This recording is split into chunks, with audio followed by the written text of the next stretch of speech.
So you said you have like a layout, right? Yeah, I've got a layout. Okay. I've got a layout. So, this is your first time doing this. Yeah. Yeah. But there's a whole format, and, we're really married to it. We can't change anything, so get used to it. Can't have it. So typically how this starts is there's like a tagline basically. Oh, so I'll just do it. Okay. I'll do it, and we'll pick up from there. So, a talented rock star's career is showing signs of decline.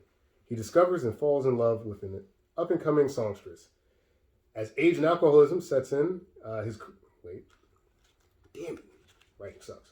Start from the top. Okay. It's fine. Take it. What fine? Fuck it. We'll do it live. We'll do it live. Warts and all, baby. Right, so that's the new regime. Warts and all. New kids in town, man. Yeah. So, a talented rock star's career is showing signs of decline. He discovers and falls in love with an up-and-coming songstress. As age and alcoholism sends him into a spiral, her star is rising. All this can only mean one thing. We're comparing A Star is Born on this episode of Retro vs. Remake. Retro vs. Remake!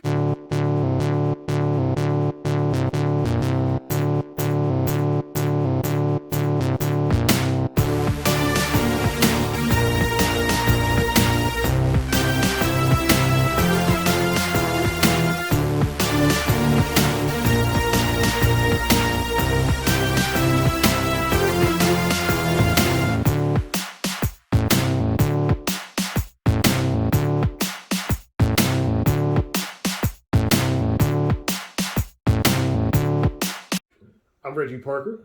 I'm Dan Farley. Welcome to another episode of Retro vs. Remake. Yeah, my first episode. First and certainly not last. So, yeah, man, there's a new sheriff in town. There's a new sheriff and A Star is Born. A Star is Born.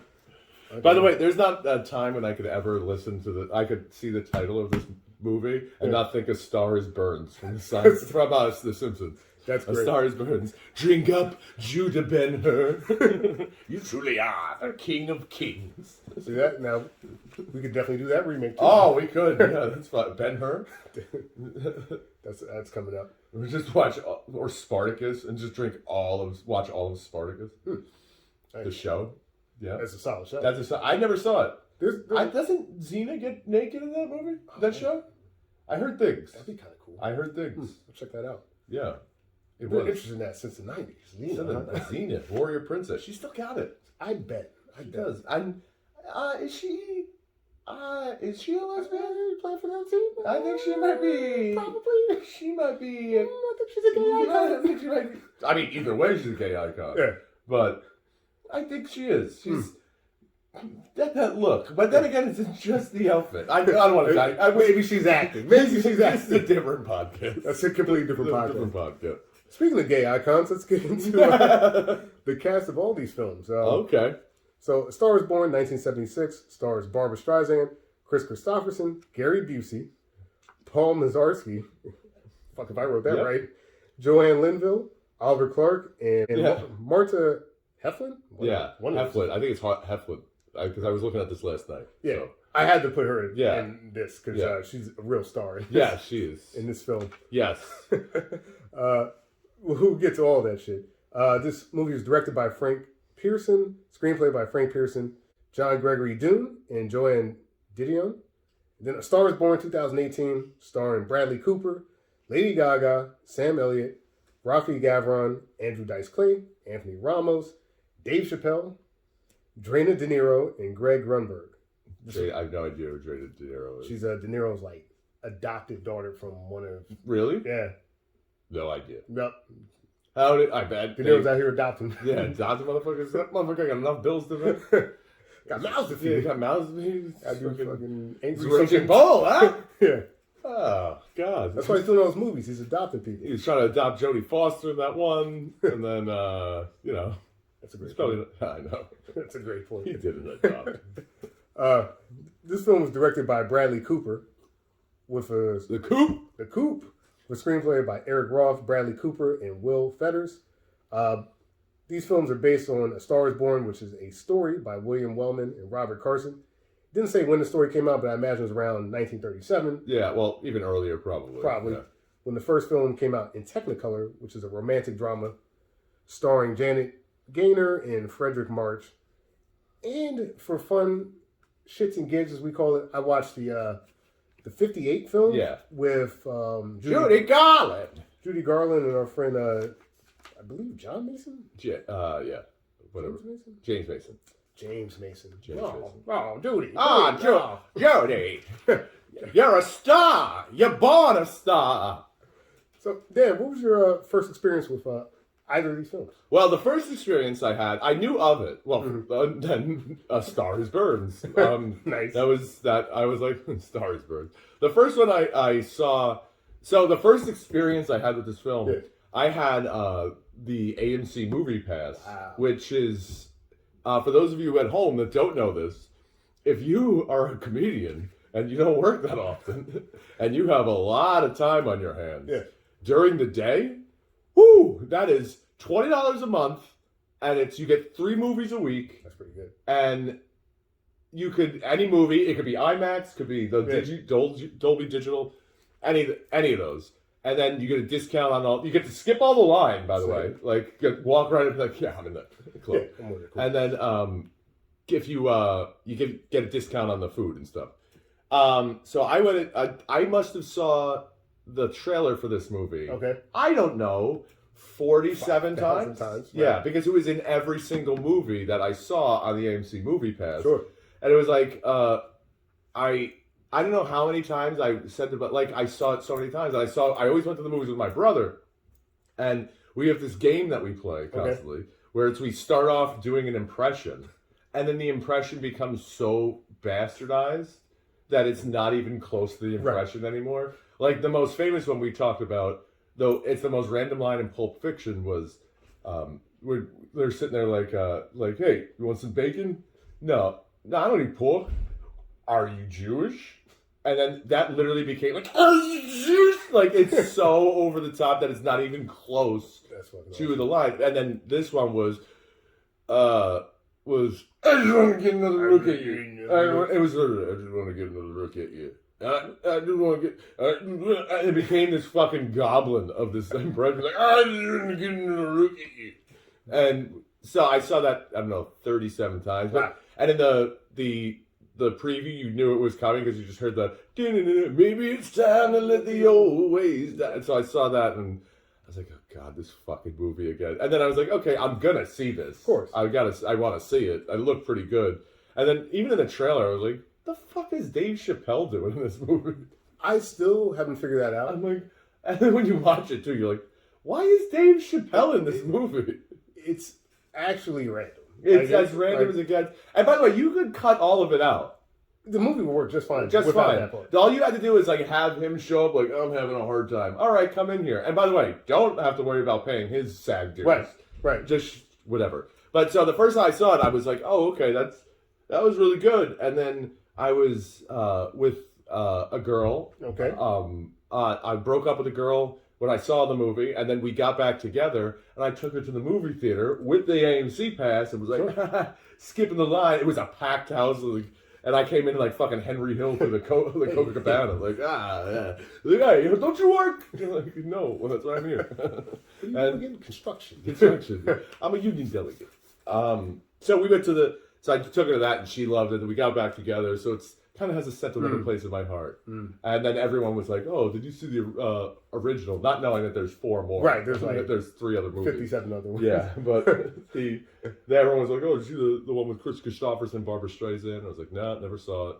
And and then I watched it for this. What about your first impressions? Yeah, so same as you, like when 2018 rolled around, that movie was just, the marketing campaign must have been incredible because it was a cultural event.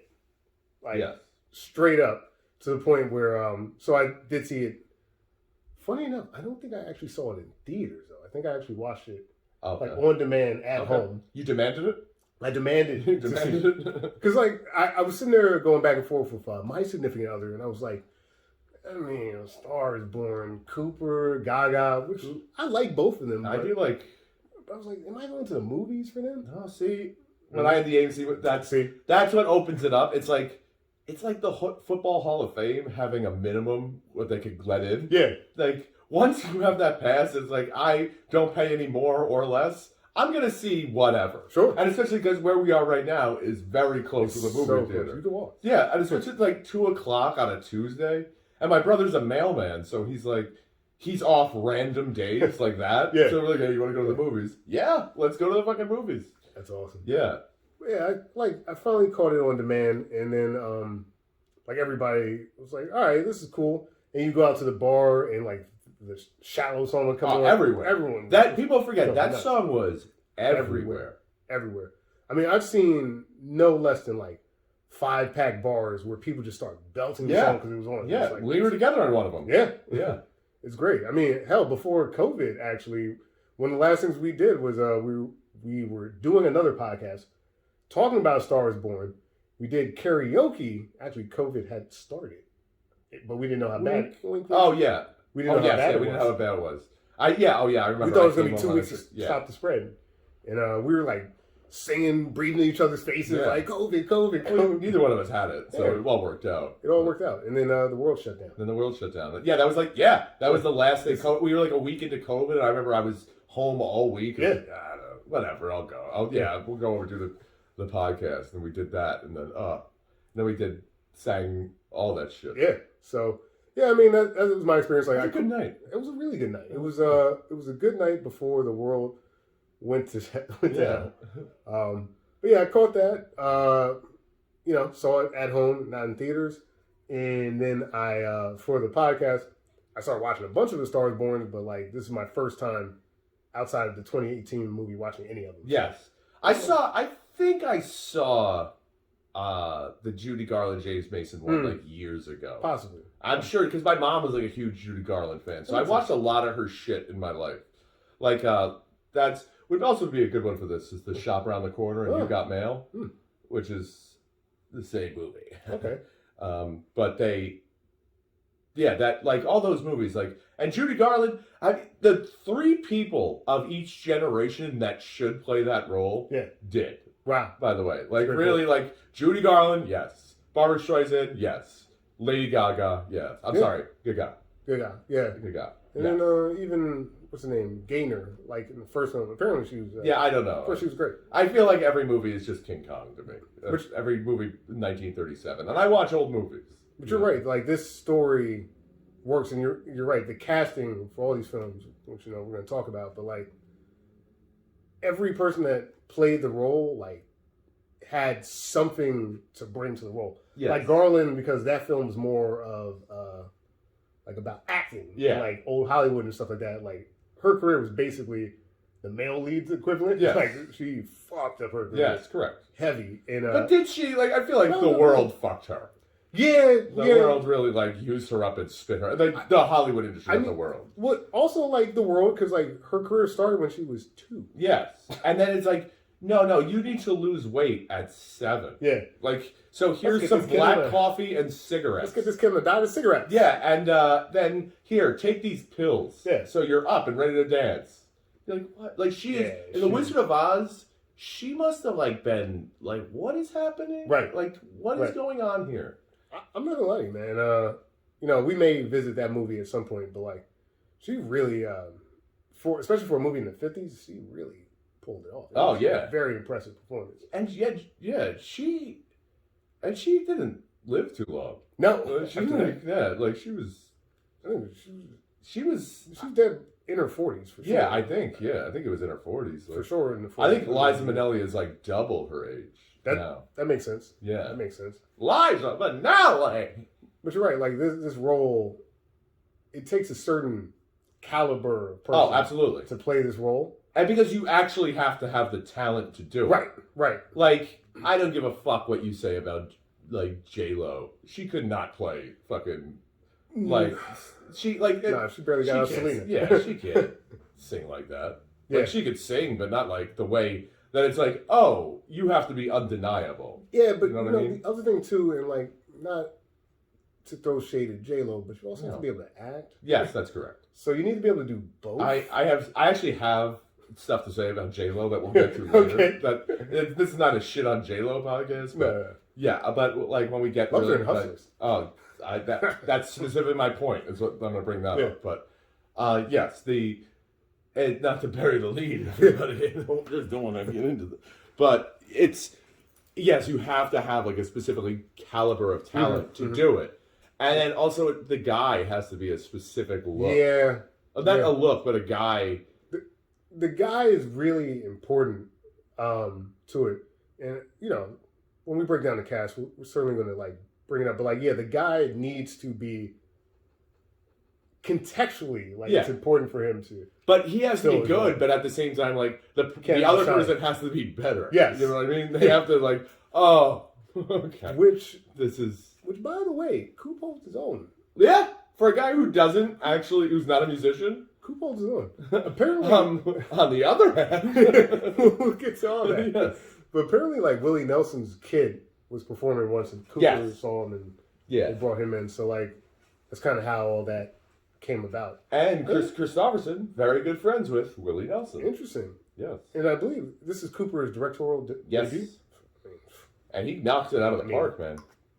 And I'll be honest, like, when I was watching this, like I said, I saw it a couple times, and I've seen it a few times after that. Like, I think I probably saw this movie 4 or 5 times. Fair. And I watched it again last night. And I fell asleep watching it, but I was like, I don't need to rewatch it. I've seen it. Yeah. Like, so I know. He was absolutely robbed of an Oscar for this movie. Yeah. He was so good in this. As he should have got it as a director, because I don't think he did anything like particularly like, oh, amazing. I thought the concert scenes looked really good. Yeah. But then at the same time, like, you know, concerts. Yeah. You know, do you win an Oscar for concert footage? Not really. No, you don't. And it was, but he himself, like, he lost to fucking Remy Malek.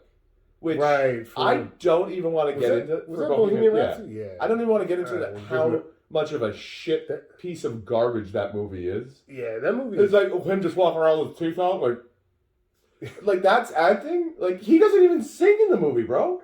It's like, what's the? And you're like, well, okay, well, he's not a singer. It's like, okay, then don't be Freddie Mercury. Right. Bradley Cooper doesn't sing either, but he sang. He sang pretty well. Like, I listened to an album.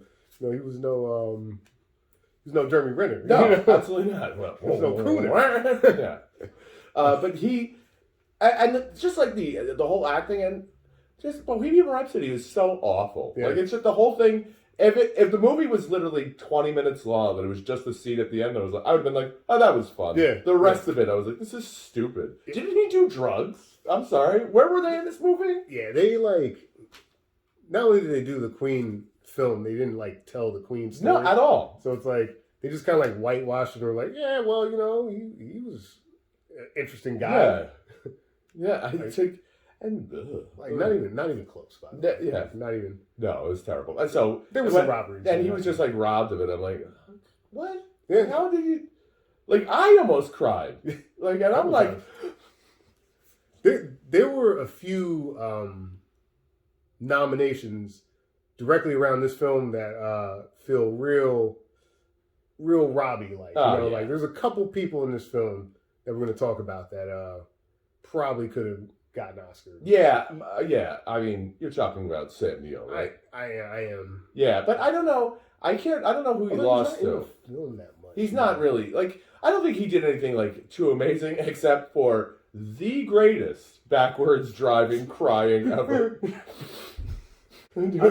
I felt it because, like, I remember that scene, like, where he looks back and like, I forgot, like, really the context of it. And then watching it back, I was like, man, that's good. Yeah, that's really good. That's really good. You're too so fucking drunk all the time. Well, let's just get into it so that we can just fucking dive in. I'm gonna break it down. We do this every film. We do a synopsis. So I'll break that, and then we'll get into all the characters. Okay. Which is gonna open up this whole conversation. Let's do it. So, I got a suggested tagline for Star is Born 1976. Okay. The tagline should have been brought to you by Schlitz beer. Because the Schlitz is in like 12 scenes. That's the fucking Reese's Pieces that's to that movie as Reese's Pieces is to E.T. Well, I'll tell you this. Probably not the sponsor because of what happens at the end. Of course. But honestly, if you are going to go out, I mean, that was a good looking corpse. Schlitz, yes. He died in a car wreck? Man, And she's like talking. No, I don't want to get. yeah, we'll get there. Yeah, he just. But in every scene, Schlitz beer is there. Have you ever had Schlitz? I have. Yeah, I've had it's been a Schlitz. while. Yeah, it's been. I think the last time I had Schlitz was in a 40. I saw a 40 of Schlitz. I was like, yes. I had Schaefer beer recently. Schaefer, yes. I mean, Recently. Schaefer beer, the beer you drink when you're drinking more than one. that one, Beer 30 is one of my favorites. Beer 30. Yeah. Montucky is what I've been drinking lately. Or Narragansett. The Jaws. Yeah, the Jaws. Yeah, Jaws special. That was the best promotion I've ever seen for a beer. Was Narragansett, and it was Quint. Yeah, and he was squeezing the can. And it was like, honor the man, crush the can. I was like, Narragansett. I was like, lean into it, baby. That's what the Cleveland Indians should have done with fucking Major League. Lean into that one instead of the Guardians. Talking about the Guardians. The Guardians be the Wild Things. That's why you throw beer at them from Yankee Stadium. They sure did. That was like yesterday. Yeah, it was yesterday. I mean, who knows that it was in the time of this recording? But, Way back machine.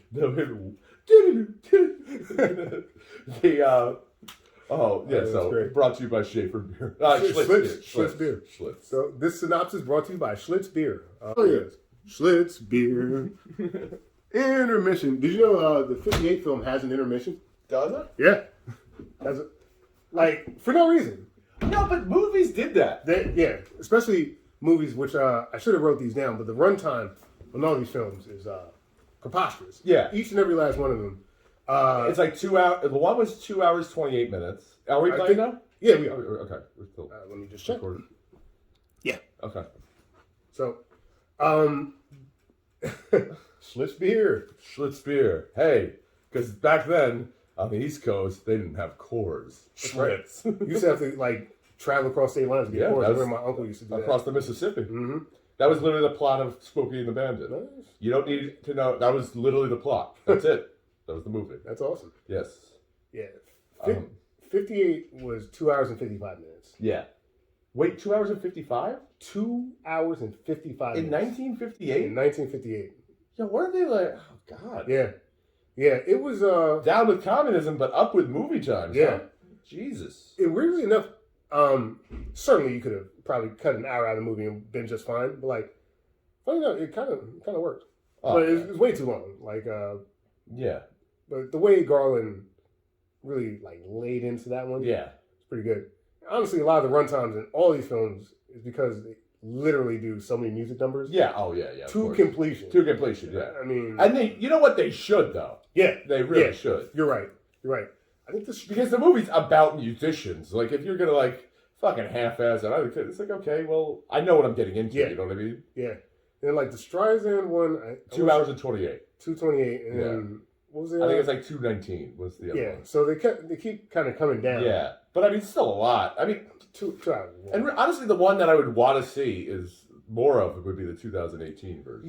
Yeah. Like, there's definitely things that felt like they were left... Not on the table, but, like, you could have... Oh, you could have gone longer, and it would. You could have just had 20 minutes of the dog. Yeah, this dog's adorable. Dice Clay, I think you could have done a little bit more with him. You know, Dice Clay. We can talk about it now. Let's do the synopsis. Yes, do this. The Schlitz Beer synopsis. Brought to you by Schlitz Beer. A famous and self-destructive singer-songwriter, who we will now call the Rockstar, performs at a concert. After the show, he's driven to a bar where a talented young songstress is performing. She's been struggling in her career, but the rock star sees something in her. After a bar fight breaks out, the pair spend the evening together.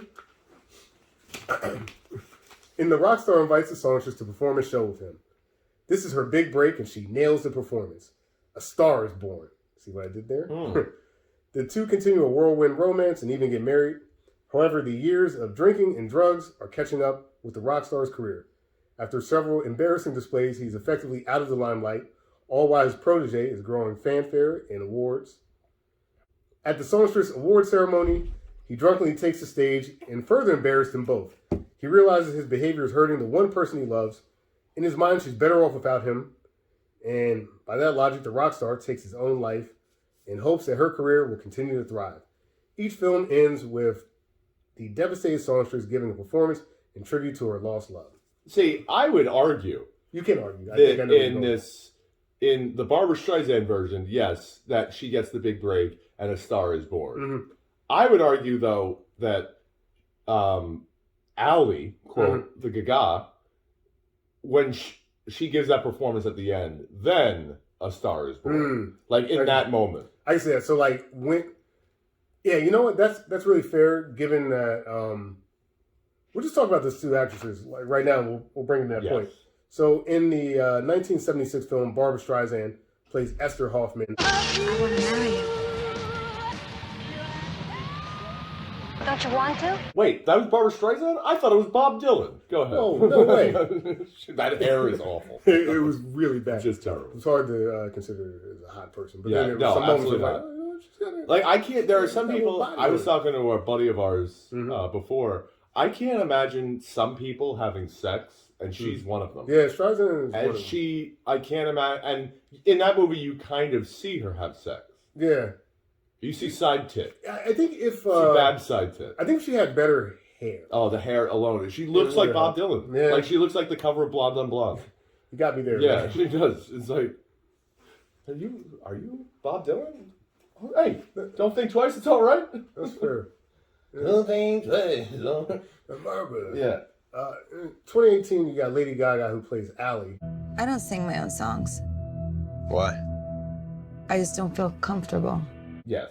And basically, Barbra Streisand's character is the same character name from Judy Garland's portrayal. Okay. But they make her a singer instead of an actress. Yes. Barbra Streisand is like, you're right, she is serving it up. Yeah. From start to finish. Yeah. Honestly, Chris Christopherson's performances are a little whack compared to Streisand. I will say this. Yeah. They are, when it comes to acting, both horrid.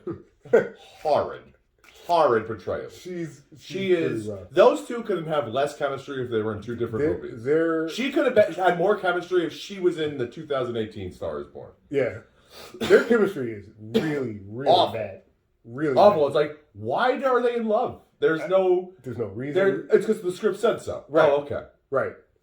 But to your point, she is a star from the top. Yeah. And I think Ali gets crafted into a star. She's crafted. It's like she kind of learns her way of like.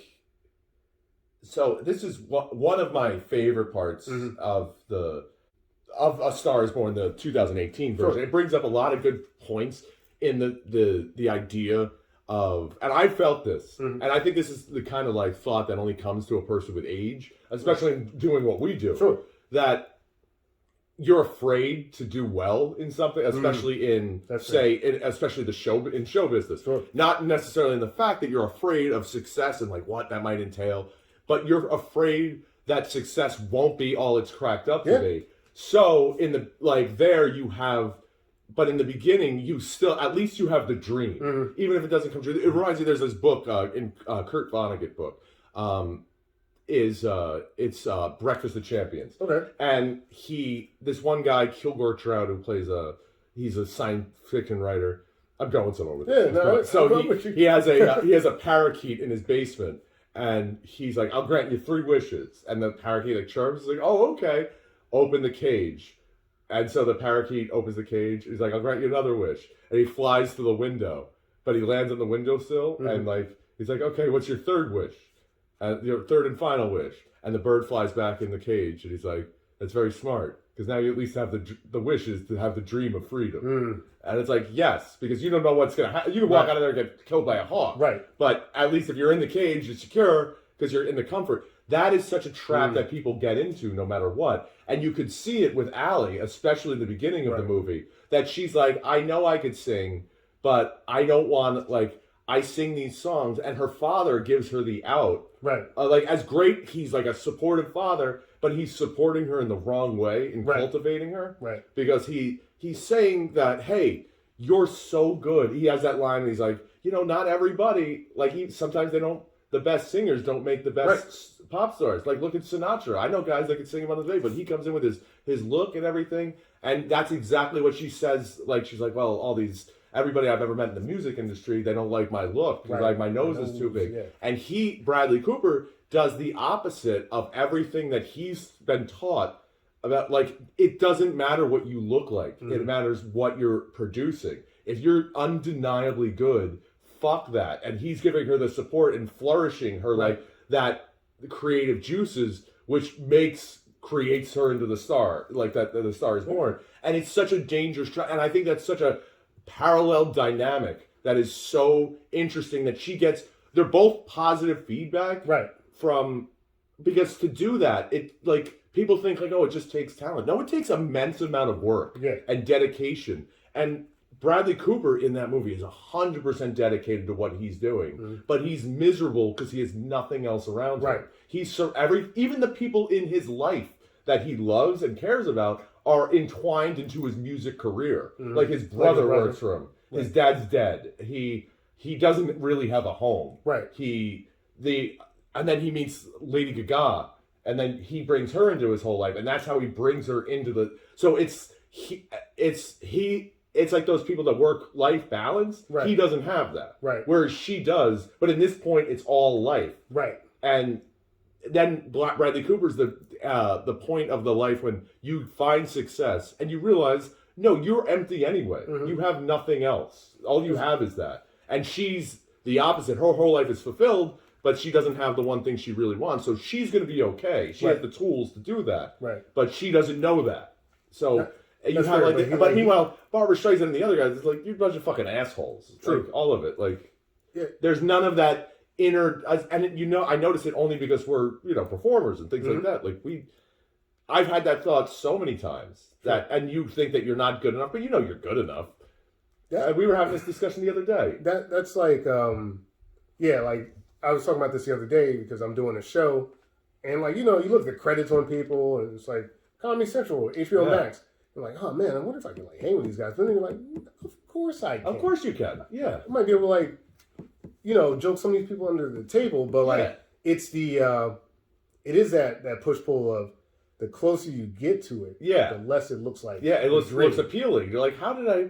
And almost like, oh well, I'm going to fool them. And one of the biggest aspects that tells you the difference between the two movies, the two stars that are born, Streisand and Gaga, that Allie says, I don't sing my own songs, because she knows, she's like, I think they might be good enough, but if someone tells me they're not, I'm destroyed.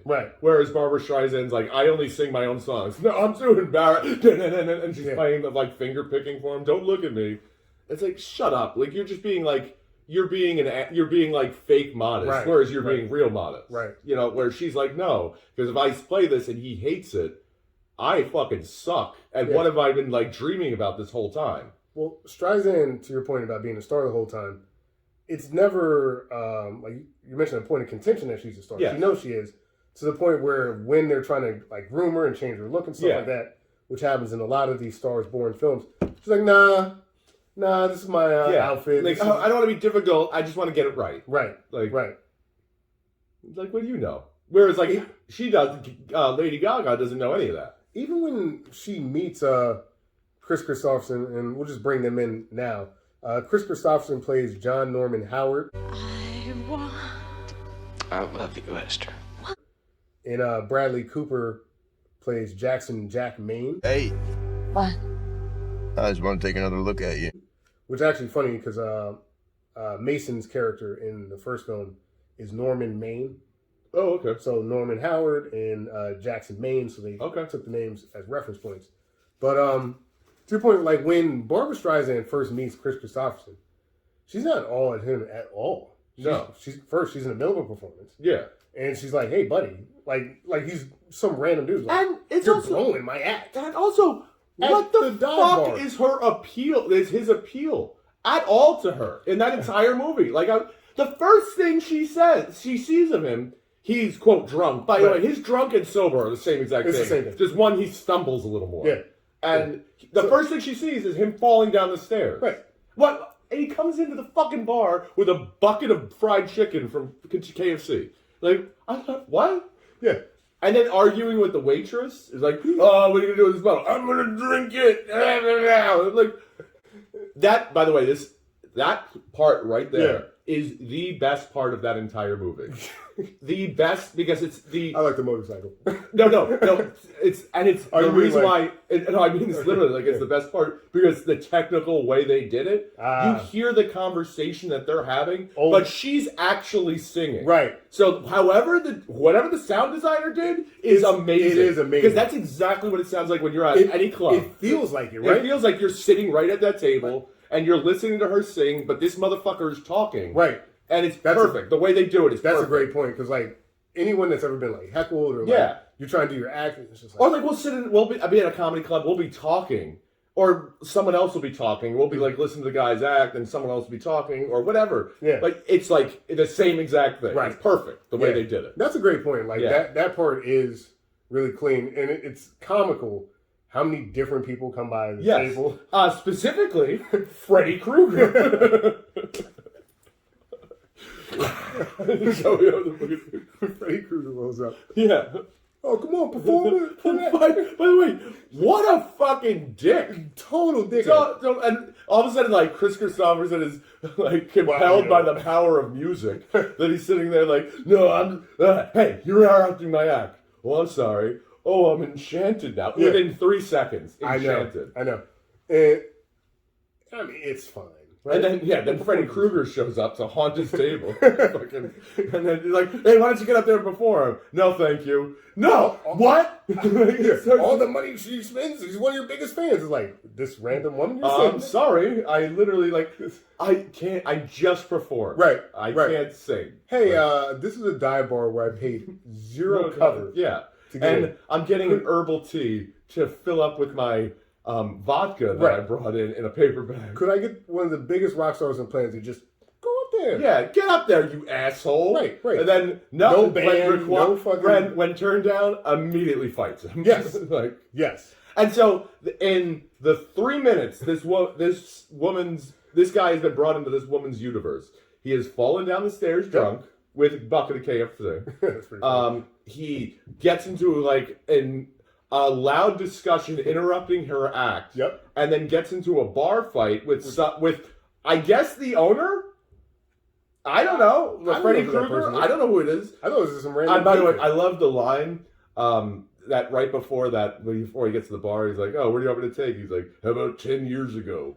And he's like, oh, really? Where do you want me to take you? It's like, well, I think you got your wish, except you wished too lightly, because I think that bar took place in the 1860s. Wow. That was a fucking saloon. Yeah, it was like, no, you cheated me! Bah!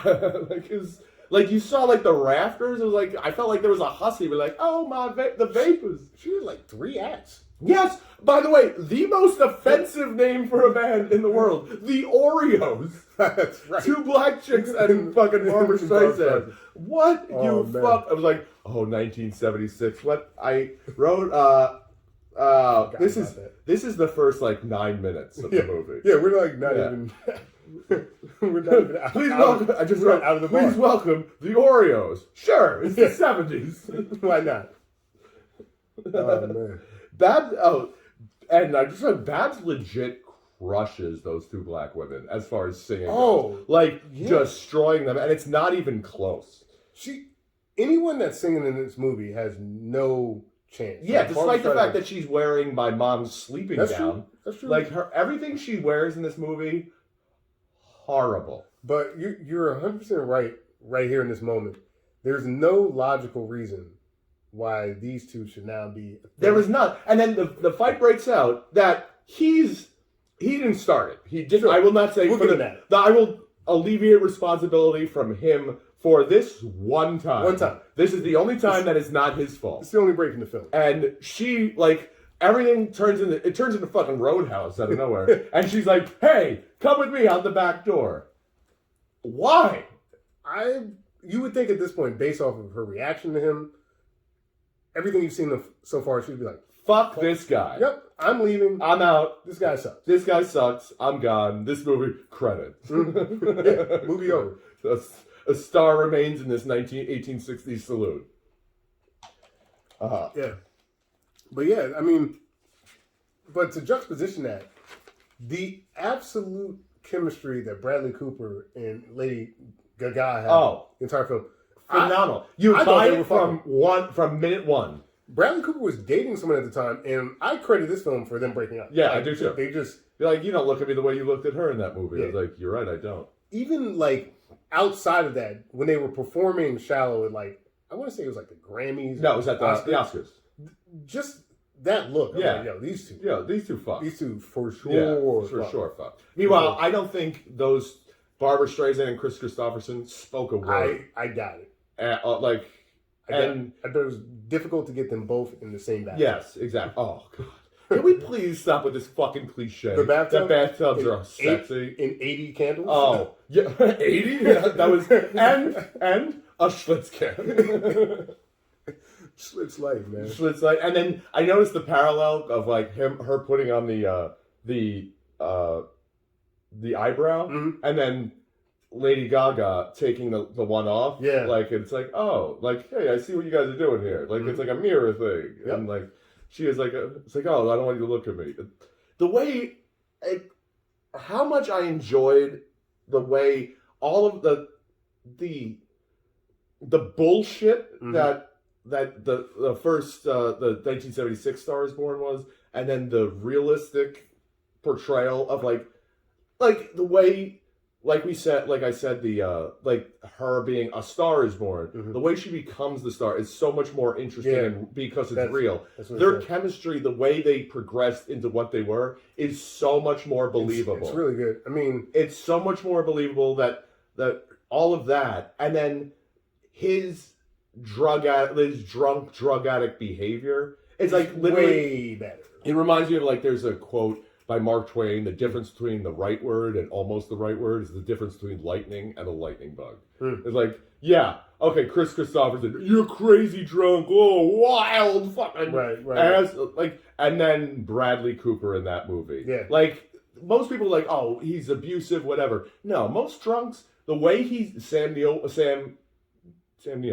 Sam Elliott. Sam Elliott. Yeah. Sam Neill's fucking Jurassic Park. Sam Elliott puts him to bed. Yeah. Like when he's putting him to bed and like carrying him, putting him in, and like picking his feet up. That's how drunks end their night. That is like drunks and drug addicts, and that's real. And the foreshadowing he does there was like, you think this is bad? Wait till you see like him really drinking. Yeah.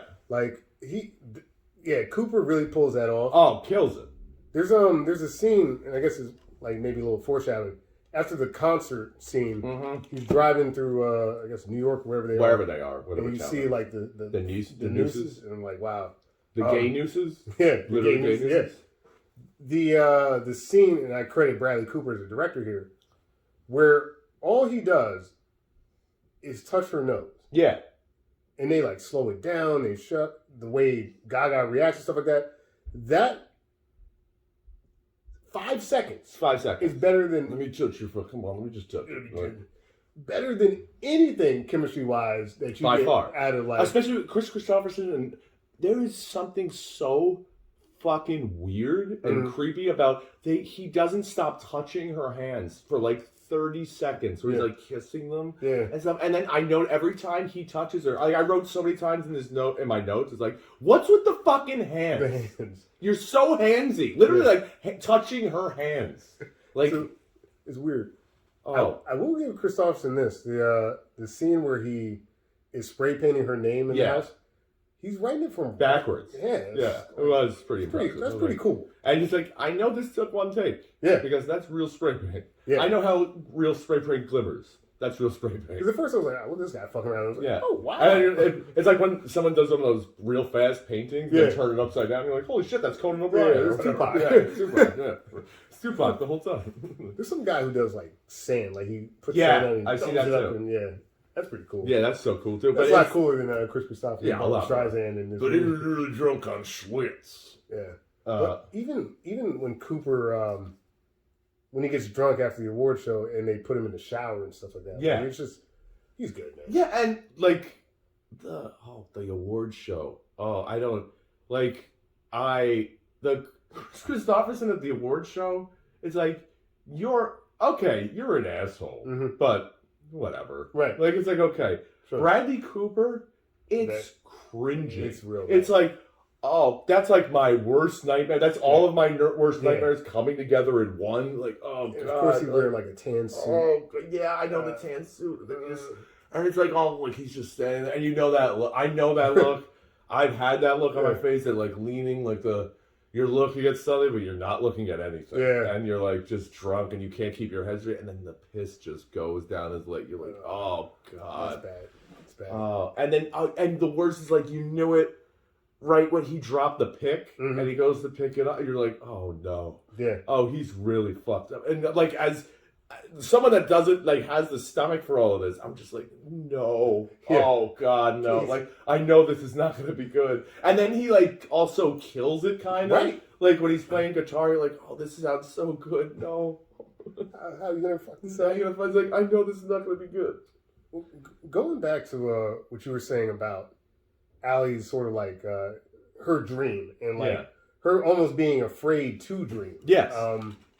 I think that they did a really good job when she first goes to the concert. Like her impetus to go and actually fly out. One of the asshole boss, I thought that was great. Yes. This is my one real big criticism of her as an actress. And it's just because she's not an actress. Like her quickness to anger in like multiple scenes, it's like, whoa. Yeah. Like you got to build to that. Like that has to start somewhere else. Right. And then like when she flips out on the boss, it's like that. It's the first time she displays any behavior like that. It comes in a flash and it's gone. It's so fun. And it's gone. It's like, okay, I quit. Yep. Like it's, huh? What are you, psychotic? Like, what's wrong? What's going on here? And then when she punches the guy in the bar, it's like, well, that came out of fucking nowhere. It makes no sense. No sense at all. He's like, first of all, they're at a cop bar, which she pulls off, speaking of her acting, she pulls off like a Staten Island Jersey girl. Yes. Really well. Because I think that's what she's from. I think she's like Long Island. I think she's like one of them Italian bros. Yeah, you know she's definitely Italian. Yeah. But like, that gets you in a fight for no reason. For no reason, like that mouthing off at the movie theater when at like four giant guys. Yeah. Like, bitch, you're going to get killed. Right. Like, what are you, an idiot? I could see if it was like a regular like, aren't you bar. going to defend me? No. Like, you're going to learn something today that you could learn no other way. That's true. But a cop bar. Yeah, a cop bar. Also, talking about like acting and like some things not being realistic. She decks that. I mean, granted, the cop didn't go down. Nah, but she decked him. But like she jumps to that so fast. Yeah. Like you could tell like because also this might be a part, like I don't want to get inside the actor's studio here, but it's like that might be a little fault on what's your favorite curse word? But like it might be a little fault on Bradley Cooper's in the fact of like he doesn't seem that perturbed. So like enough for her to get mad. Right. You know, like so he's just okay. He's just a little like, okay, I guess we'll take a picture with you. All right, man. Like you can tell like he's not like the happiest with it, but he's not like pissed off. Yeah, I would say at this point, kind of going back to the two sort of chemistry there, like, yeah, Bradley Cooper to this point has been nothing but like kind of a sweetheart the entire time. He goes, he performs his song for the drag queens, which is great scene too. Yeah, that's great. There's no, like you're saying, there's no foreshadowing that says you're going to be angry because a guy in 2018 wants to take a selfie. Yeah, like, it's like I don't. What do you think would happen if you were hanging out with like I don't know? I'm trying to think of it. Like an equivalent, like the guy from like the guy from Foo Fighters, you know? Yeah, David Grohl. Yeah, like if Dave Grohl's at a cop bar, and one guy was like, "Hey, can I take a selfie?" Like, okay, like you gonna punch him? Yeah, we're gonna punch him. I don't know. And then the other time is when she flips out at her dad at Paradise Clay. She yells at him in the kitchen. It's like, mean. But it's really mean. But like the way like you would have said that if you were really doing that, you'd have been like, "All right, Dad." Like I don't want. You could have been the same words, but it's just like done. Like instead of like just no. And you're like, okay, that's just the bad choice. That's not the right thing there. That's fair because there really isn't a rationale for that. They don't take her enough on like the Jackson main line where it does the main line Jackson the main line the main line. He's a new fighter in Rocky. Like there's some drinking that she does, but it doesn't seem to really be of any real effect. So I could see it like maybe she was getting more irritable because she was like going down that party lifestyle. But no, she's really like a curated pop act. Yeah. There's no reason for her to yell at her dad, even when he, spoilers, I guess, not really, but when he dies, her like punching at the album. That's okay. Like that, that's like, fine. That and when she's in the bath and he's like, "What the fuck are you doing?" That was a really like good scene. That was really good. Like her build up to anger there is perfect. Yeah. And then also like hitting him about drinking, like and the whole drinking thing. Sure. Like it's like, yeah, she would. That's exactly what she would do. Like that's where that anger is justified. Right, Everything else was not. You're like, what are you talking about? Like, yeah. Like the swinging dice clay was a bit much. The boss thing, I could kind of. No, it was dice clay in the beginning. Like before she goes with Jackson, he's like, "Why are you going with Jackson? Why are you going?" Like, oh shit! I thought you were talking about the one. No, not later. No, that's more justified. Yeah, I get that. Like, it's just, I don't know. You could tell, like, you're like, oh, so you're gonna be angry in this scene. She comes in like guns a blazing. Yeah. It's like, no, you got to build to that. Like, Well, you have to earn it. She's an all or nothing True actress. Like, I watched like House of Gucci, and it's insane. Like that film. The way she is, but like I've never seen that. It's compelling, but it feels really over the top. Yeah, so she goes full kind of diva in those moments. Like fucking the Chris Christopherson. I don't know how many times I wrote on this. I wrote in this. I was like, you're blowing my act. Thank you. The scene where because you get equivalent scenes in both films where they're kind of going through her song.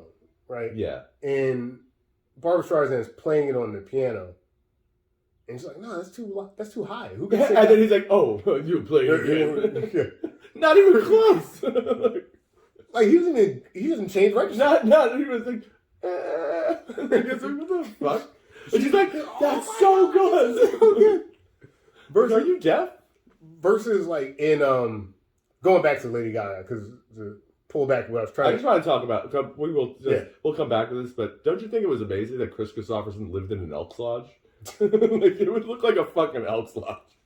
It did. Like you had the ballroom and then the bar, and then it was like the bar was an Elks Lodge bar. It was like the pool table, that shitty bar with like three unmarked taps that I guarantee were filled with Schlitz. And you got like one of those neon signs behind it, like Budweiser. Yeah, exactly. Like sold Schlitz, Schaefer. Well, going through that progression, right?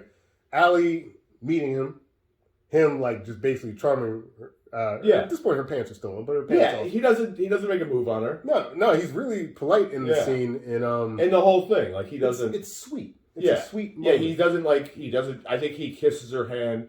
Well, he licks it to get the rings off because her hand's swollen, and he might kiss her hand when the peas are on it. Yeah. I think that's the only. Yeah, he does kiss. And then he touches her nose. I think that's really the only touching he does. Yeah, but like the only physical contact. But like when he's able to, because of all this sweetness, to pull her into singing her own song. Yeah. It's an impressive song. Yes, it's an impressive. That's also like this is a movie. Yeah. Like, wow, you really came up with that in, I don't know, 10 hours with no sleep, and you remembered all of that. Yep. Her whole like. I barely remember it, and I could rewind. Yeah, and this guy is a drunk. Yeah, a drug addict. Yeah. Like, you took a handful of pills. Man, he sure did. Yeah. Like, I really like that progression from the fight to them outside the grocery store. Lunel, there's so many comedians in this movie. Yes. By the way, Lunel's famous American comedian who's working the cash register and takes a photo of him. Yep. And he's like, I'm sorry. He's like, it's okay. He's like, it's really not. Again, you're like, what? Did you learn nothing? Yeah. Like, I like that from there, it just moves so quickly. When she quits, she's on that private jet. Yeah. And I think that, like, that to me is when the movie felt very real in the sense of, like, oh my God, look at all this. Yeah, she looked like she was actually experiencing it for the first time. Yes. And that goes back to that sort of the dream aspect of this. Yeah. Which is for, like, Jackson, Maine, like, taking a private jet at this point it's irrelevant. Yeah, it's like, okay. It means nothing. It means nothing to him at all. Like, he'll probably be either asleep or drunk the entire flight. But for her, this is amazing. Yeah, of course. And bringing her friend Ramon on and stuff like that. Anthony Ramos, who's, I don't know exactly why he's in the movie, but he's whatever. It's fine. But anyway, that whole sequence from the dive bar to the main stage, like it was Yeah. Coachella, like that sequence really felt good. But to your point, bringing it full circle, yeah, she's not a star yet. She's not. And then when she's singing the song, her look of embarrassment is like genuine. Yeah. Like she's like covered She her eyes, doesn't like, yeah. and like doesn't know, and she's like, you could see the I've seen that panic in Mhm.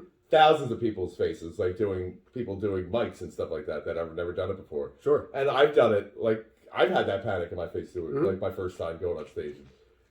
It's not a good feeling, but that's exactly what it looks like. Yeah. That's Yeah. like I don't know what's coming out of my mouth, but I'm trying, and she's like, and even like his, like what they did so much better than they did in the other one when Chris Christopherson tries to bring her on stage, she's like, no, and then like he like chases her basically That was off stage. so bad. Oh, that was we'll get to that Yeah. in 1 second. But Bradley Cooper's like, just all you gotta do is trust me, and Yeah. he's like, that's all you gotta do, trust me, and then he like, I'm gonna sing it either way. So Right. like, he's like, listen, Right. you can stay or you can go. I'm gonna sing it. So Which, again, I think going back to that chemistry conversation, all of that buildup from the dive bar to Yeah. that moment on stage, and the fact that she does trust him, yeah, and she has reason to exactly. trust him. The whole thing, like he's obviously not a scumbag. He is who he says he is. He's very nice to her. Like he thinks she has talent. If he was just trying to fuck, he would have fucked. Right, And, like, yeah, like the first day, you know what I mean? Unlike Chris Christopherson. Right, well, immediately. Well, Chris Christopherson is in his contract. Yeah, Chris Christopherson's got to fuck. hey, let's go inside. Are you married? Not anymore. Can't imagine why. Like, yeah, instead of having a moment like that early in the film, that 76 film goes the complete opposite. My God. Hey, come out here and sing a song. Hold on. Before we even get into that, can we just talk about stadiums in the 70s? Stadiums were awful until like 2001. Yeah. Like every stadium, they sucked. They fucking sucked. Yeah. Every one of them are garbage. And like there's the one Could you scene. imagine being able to hear anything? No, absolutely. I guarantee it was from like those same speakers you had at a fight at a high school game. Like the round ones with the horn up. Like, oh, God. Like, Yeah. oh, and his songs, I'm just like, you forgot. How many times are you going to forget your own fucking songs? And he does 3 times in the movie. It's like, what? So, but then the outdoor stadium, it just reminded me that everyone's like piled in. I'm just like, yuck. And you could see like the background, the scoreboard. Sure. And it's the light bulb scoreboard with like 4 numbers. Like, it's like, and it only goes up to 9. John Norman Howard was once the best, but he was burning out. Yeah. Like, you're like, oh, God. These are, oh. You know those are bleachers. Mm-hmm. Mm-hmm. It was, yeah, it's completely different scene. I think that's another great point that the 2018 film shoots those scenes so much better. Yo, it's Like, phenomenal. Like, and like you said, follows him Mhm. and follows her, and you get that backstage. Yeah. Like, he's going to snort it up before he gets on stage. Here's what we're gonna do. We come sing that song that I love. No, I can't do that. Here we go. It's not funny. Jack. Look at me. All you gotta do is trust me. That's all you gotta do. he comes into like he's not wearing. He's like, oh, he's just wearing a blazer with no shirt. Oh God, he is wearing a shirt. It's just buttoned at his dick. And the costumer for Chris Christopherson in this movie had the easiest job in the world. Yeah. Like it's like, oh, he wears 3 shirts sometimes. Yeah. Yeah. And He got white, black, jean colored. He got a lot of shit for his portrayal because people are like, you doing like a Jim Morrison? He's like, no, I'm not doing a Jim Morrison. It's like, bro, you doing You're doing Jim Morrison, except badly. poorly. And you're supposed to. How old are you in this movie? What, 36? You look 100. Yeah. He looks ancient. Yeah, he could have literally walked off this movie on the set of Blade, and I would have noticed. Yeah. He could have. Even like Cooper, who looks older than Lady Gaga in the film, like it still feels. That's okay though. Like right. Barbara Streisand, I think is forever 70 years Yeah. old. By the way, speaking of costumes, Barbara Streisand. All her own. Yep. Brought her own Sure wardrobe were. and got the credit for it. I know, and all of it is Garbage. It's like, oh, what should I wear to this rock concert? Oh, I know, pantsuit. Yeah. Pantsuit with a button vest.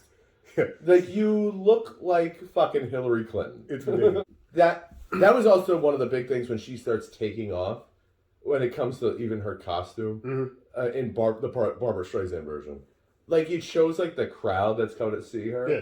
And it's, like, these hippie, dirty fucking people with, like, pugili in their hair. Yeah. And, like, there is no fucking way they're a fan of hers. Right. Like, she's up there, she looks like a 4th grade teacher.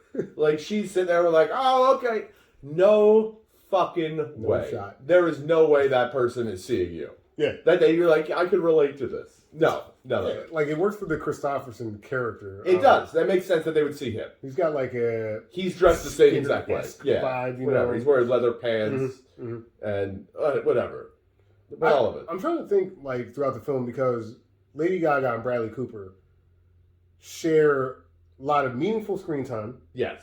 Each of them, when their music plays, feels meaningful. Yes. And, like, well thought out. And different. Different but similar. Like, in the fact of, like, oh, songwriting. Got it. Yeah. Right. Like, there's I think that's where their connection comes from, is that he recognizes her ability to emote in songs. Yeah. And like you said, that song, sure, she popped out in 10 Hours and No Sleep, but, like, it didn't feel like, it felt like a song that, yeah, maybe I wrote this in the parking lot.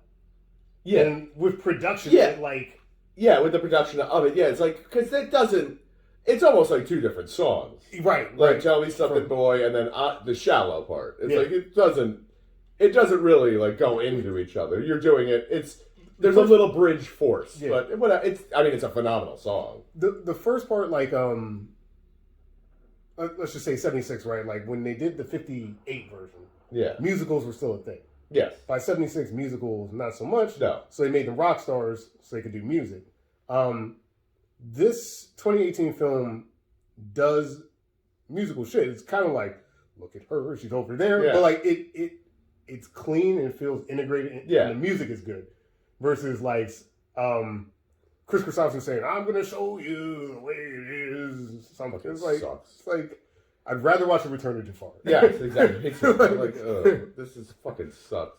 And then he forgets the words and just goes off and puts on those weird masks. Yeah. Like, what the fuck? Are you a figment of my imagination, or are you a figment of or I'm a figment of yours? Like, what? Yeah, which is totally another crib Jim Morrison. Yeah, and by the way, you say Jim Morrison. I thought, was this made for Neil Diamond? Because this looks like Neil Diamond. Wow. He's given, like, the best Neil Diamond impression ever. He's like, yeah, dry your eyes, lay your song out. And, like, that sounds like Neil Diamond. And then, by the way, Bradley Cooper, I'm like, are you Chris Christopherson? Well, with Sam Elliott mixed in? When Sam Elliott said, you know my voice, I was like, God damn. Yes, you did. Wow. Yes, you I did, didn't sir. realize you were doing the Sam Elliott. The dude. The dude abides. The dude abides. There's a little Lebowski on his way. Man, that was good. But, like, when Bradley Cooper is singing, and he's not a singer. No. It sounds good. It does sound good. I'm like, you're like, and you can clearly tell he's playing guitar. Yes. And it's like, and you're playing pretty well. Like, whereas Barbara Streisand playing guitar, it's like, you don't know how to play guitar, do you? No. And I don't think Chris Christopherson does. And I know he does. And in this movie, when he's doing, like, this is how you write? Right. You're just yelling shit into coming down the ocean. What does that mean? See, because you get something like, what's his fucking name? The movie, New York City. What, the Chris Christopherson song from, it's not Alfie, that's a different one. Arthur, oh, yeah. Like, I know Chris Christopherson can, like, belt one out. Yeah, he can play. But this entire movie, like, maybe it's the genre or something. I don't know what you're doing. It just felt awful. Yeah. It's like, oh, my star is faded. No fucking shit, bro. You've been literally fucking this up. Axl Rose would have pulled this shit. Correct. You ran off. Chinese democracy. You ran off stage to chase back Babs, and immediately you got distracted. A gay guy kissed you, which I'm fine, whatever. Right, but cool. then what character throughout this entire movie thinks that you're gay tolerant? Right. No, that you're like, oh, you kiss like shit, man. It's like, and the guy's like, hey, here's a motorcycle. It's for you. Right. Okay, it decides to write it. There's a concert going. They're playing the music. Now, to his defense, he said, "You got to give the people what they want," which was a concert, but Yeah. maybe they wanted to see you They're not crash there a to see motorcycle. Evil Knievel. And thank God, very convenient. There's ramps going up to this stage. So convenient. How did the stage was set up like Excite Bike? Thank God. That's great. He's just going around. I was literally like this. I was like holding my notebook. Like I had the pen. I'm like sitting there like, like no. No. When he gets all of the cords Yes. stuck in the wheels, and he goes off the stage. Ladies and gentlemen, he's okay. I assure you, he's all right. That's a reference. That's a reference. Announcer, he's all right. How the fuck do you know? And he's most certainly not all right. You see him in crutches immediately after that. And don't worry, he slightly sprained his wrist. He's laying in the pool the next scene, like drunk as shit in his pool, in jeans, by the way. That is when he's at his best, when he's not talking. Yes, correct. And I love that they're like going over. They're like, he injured 19 people. Yeah. Look, no one was killed. Yeah, man. And another like throwaway line in the movie. There's a lot of them. There are a lot. When everyone's shuffling out of the stadium, Yes. that's the third time he's done that. The third time. I know. I haven't written down. I just wrote, what? Who's booking this guy? Oh, Can you imagine? Motorcycles. Twice is more than 2 times too many. You would think the tour manager, who happens to be By the way, I Gary just Busey, wrote LOL. you would think the tour manager would be like, no fucking motorcycles. Yeah. No motorcycles, No. no No skateboards. skateboards, no bikes, no. You know what?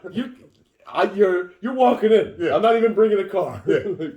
I have a bouncer on the side of the stage. Like, you don't let him leave the stage until he's done at least 3 songs. I mean, he is 30 seconds into his set. Nah. Hey, I met this girl. She's all right. Yeah. They immediately. No. Yeah. Boo! Right. Well, they're right. But at the same time, they're like, why'd they come to your concert to boo you? To be fair, it was a stadium, so it might have been a festival. Okay, I don't think so, though. Yeah, you're probably right. Like, he was it.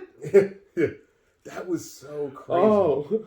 That was so crazy. And everyone, I just wrote, we get it. He's a fucking mess. Yeah. Which, by the way, like, Allie getting on stage is so much of a bigger ass than Barbra Streisand's character getting on stage. Like, the fact that Barbra Streisand's character was like, nah, Yeah. I'm too afraid to get on stage. Like, yo, bro, you just were like, you're killing my act. You did like a three act set. It's really good. Like, Woman on the Moon or whatever the fuck that song was. It was like, like, not really my cup of tea. It was like, No, but you could tell, like, she's really a good singer. I know that. Yeah. But like, I didn't know. Yeah, I knew, but then when you're watching, and she's actually singing. Yeah, she. Like, I actually looked it up. She's, like, was so against, like, lip syncing. Yeah. Like, she had to sing it live. I mean, like, the one thing I will say about the film is that, like, she's a killer. And, like, when she's performing, the movie works really well, but then it's like, well, at that point, why don't you just do a Barbra Streisand concert? Yeah, just the fucking film the concert. Exactly. And then he's laying in the pool, and they say, they're like, John, whatever. I was like, by the way, did not know his name until this second of the movie. Man, Yeah. I didn't know either of their names for a long time. And all the booze, all of it is garbage booze in the 70s. Yeah. Like, he's like, oh, he has all these vodka bottles. All of them are like Majorska. Yeah. Like, it's shit vodka that you wouldn't clean a wound with. I think the best shit he drinks at some point Jack. is Jack. He drinks Jack. Yeah. And then he brings the radio DJ a box of Jack. When he shoots at the radio DJ, that actually My worth the price of favorite. admission. It was great. I was like, bravo. First of all, fuck the radio DJ for rolling up on my house. Yes, and in a then helicopter. littering. Yes. And it's like, you could have called. Right. I probably would have done it. Right. Like, It's like, The landscaping, like, I really don't have a helipad, bro.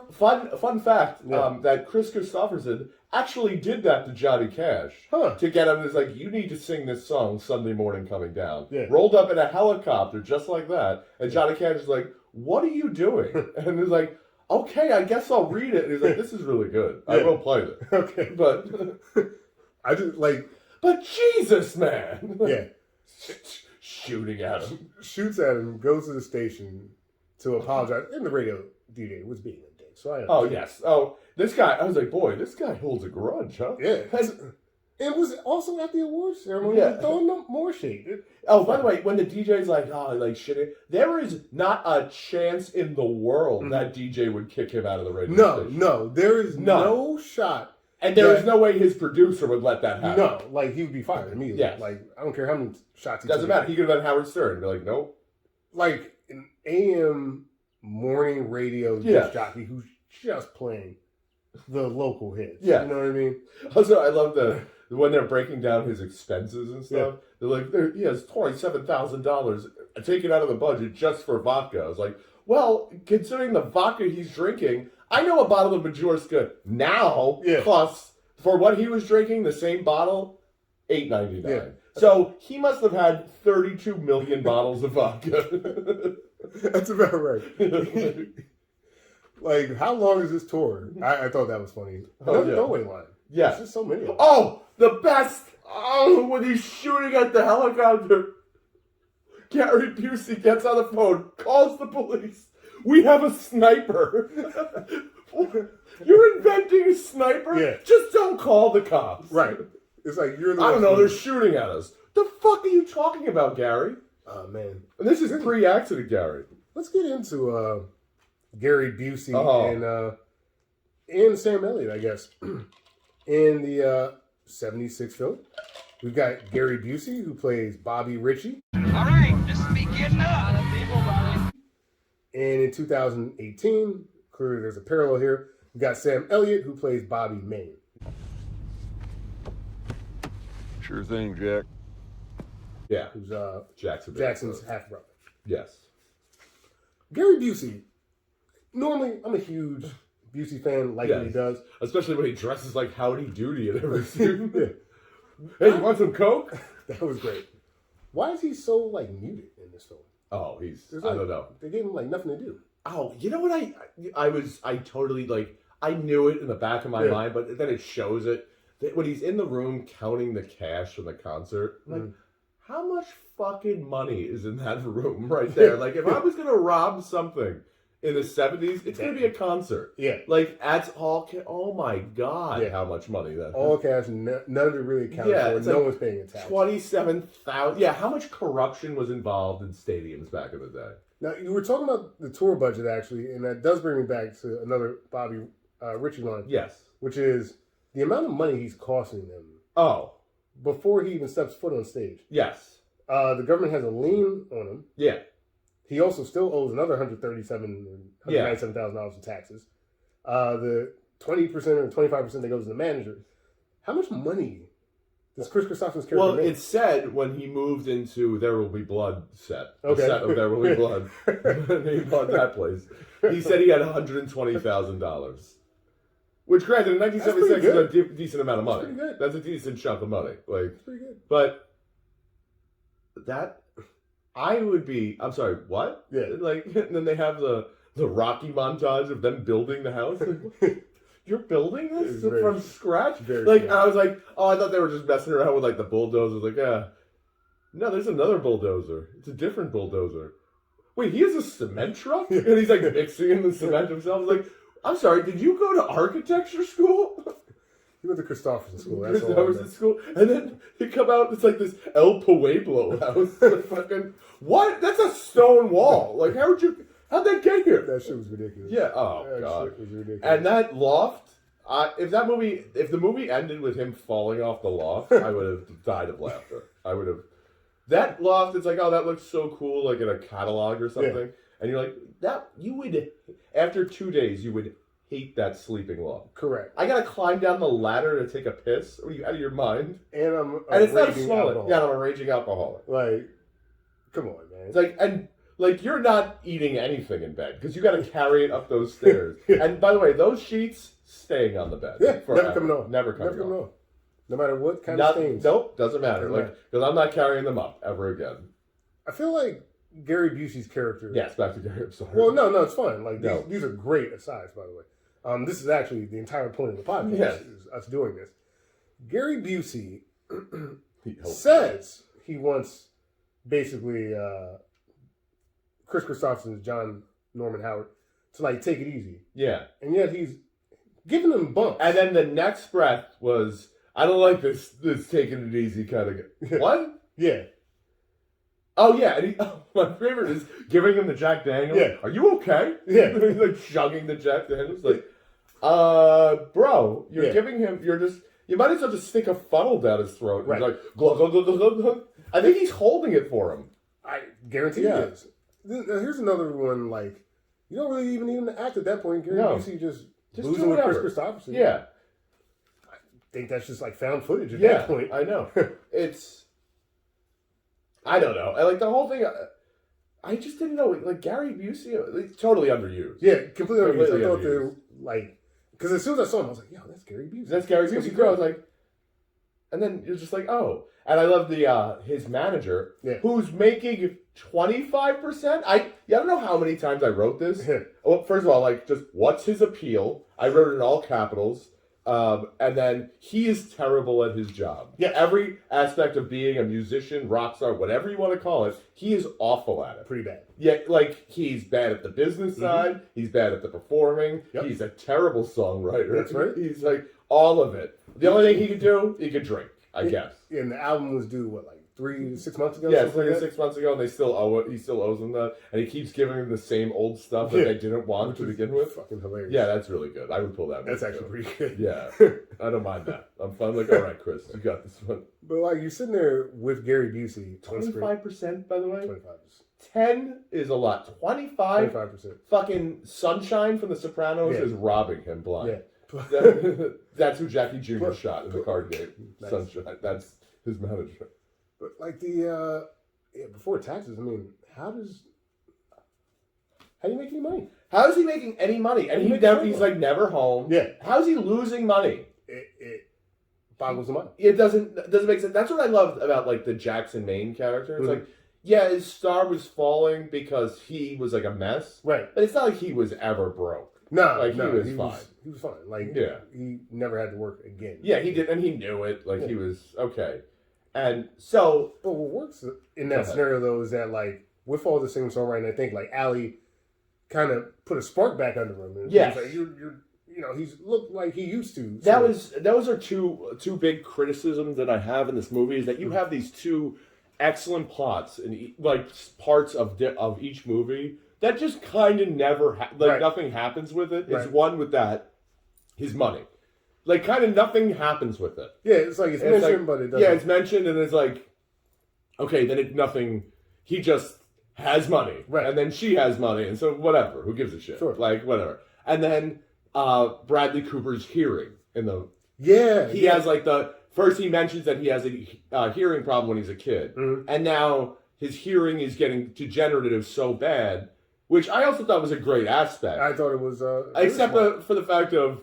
When he's like, you gotta, like, even Sam Elliott, who's trying to take care of him, which I thought was like, it's such an interesting concept of him. Like, the only time he was really happy was when he was performing, which is like why he didn't put those headphones in, right? Because that's when he's the only time he's actually happy. Which I as a performer, I kind of understand that. Like, this, I get that. You feel the crowd, but like, I don't know. Like, but now something's polluting it with but it's like, dude, you gotta do it, man. You're gonna be deaf, especially like at that level. Yeah, where it's like, I get that this is the purest form of it, but like, you're just hastening your ability to do it. Yeah, of course. It's like, all right, like, sure, would I want to wear the earphones? Probably not. But like, I know I would have worn the fucking earphones. Oh, I would have. I've been like, okay, well, he's like, well, it's just me in my head right there, which is 100% what he wants to avoid almost all the time. True, but at the same time, like, even with like the challenge of the headphones, like, you get used to it. Yeah, you get used to it. But like, I do sort of like that is a character trait of his that he's not willing to give that up. Yeah. Even though he's basically giving up his ability to do the thing Yeah. anyway. Yeah, it's going to, like, by natural selection, he's not going to. Like, Yeah. it's going to destroy. But I also like that aspect because in the 70s, they kind of didn't know about that. Right. Because those people didn't lose their hearing yet. Right. It wasn't because no one was playing so fucking loud 10 years before that. Right. You know, like, the Beatles were, but then really everyone came after the Beatles. And it wasn't until, like what's his name from The Who? He, like, can't hear anymore. He's, like, done. That makes sense. And it's like, yeah, of course. Like, for playing music that loud for that long, Yep. like, you have to do something. You got to do something. Like, but I those are the two, like, avenues. Like, oh, that's really interesting. And they just, neither one of them, they kind of expand on it. Yeah, it's interesting because, like, those are moments where Sam Elliott's character is so strong, playing Bobby, his brother. Yeah. Because who's going to care about you more than your brother? Yeah, of course. Yeah. But that's his whole dynamic, which I thought was so good, is that he mixed them two together so much that he doesn't recognize what love is because he thinks that's love coming from, like, the crowd and stuff. That's where he's happiest. Right. But meanwhile, this guy's actually protecting you. Right. And he thinks it's like a bother. Right. And same thing with her, like, taking care of him. And so you could see, like, almost like why he drinks, because he doesn't want, he feels inadequate with, like, oh, I have something to say, but I think deep down he's like taking, I have something to say, but I'm almost a fraud. Right. So yeah, I can see that. So it's like, that's why he's so hard on Allie. Yeah, it is correct. And like, and he sees, and the way, like, he brings up to her in the bathroom, like, it looks so fucking terrible, like, what you're doing, like, that stuff, like, and she's like, what? And she gets offended and yells at him. But he's right. He's like, yo, you're corrupting exactly what you shouldn't do. Right. And she's like, you're just a fucking drunk and whatever. And he's like, that may be, but I'm fucking right. And it's like, yeah, you are. No, because it's like, you're not. And the second you listen to, that's why she's listened to everyone throughout the entire movie until he's dead. Right. And then A Star is Born. She doesn't. She's like, no, because this is what he told me to do. Like, and now I'm going to actually listen. Like, he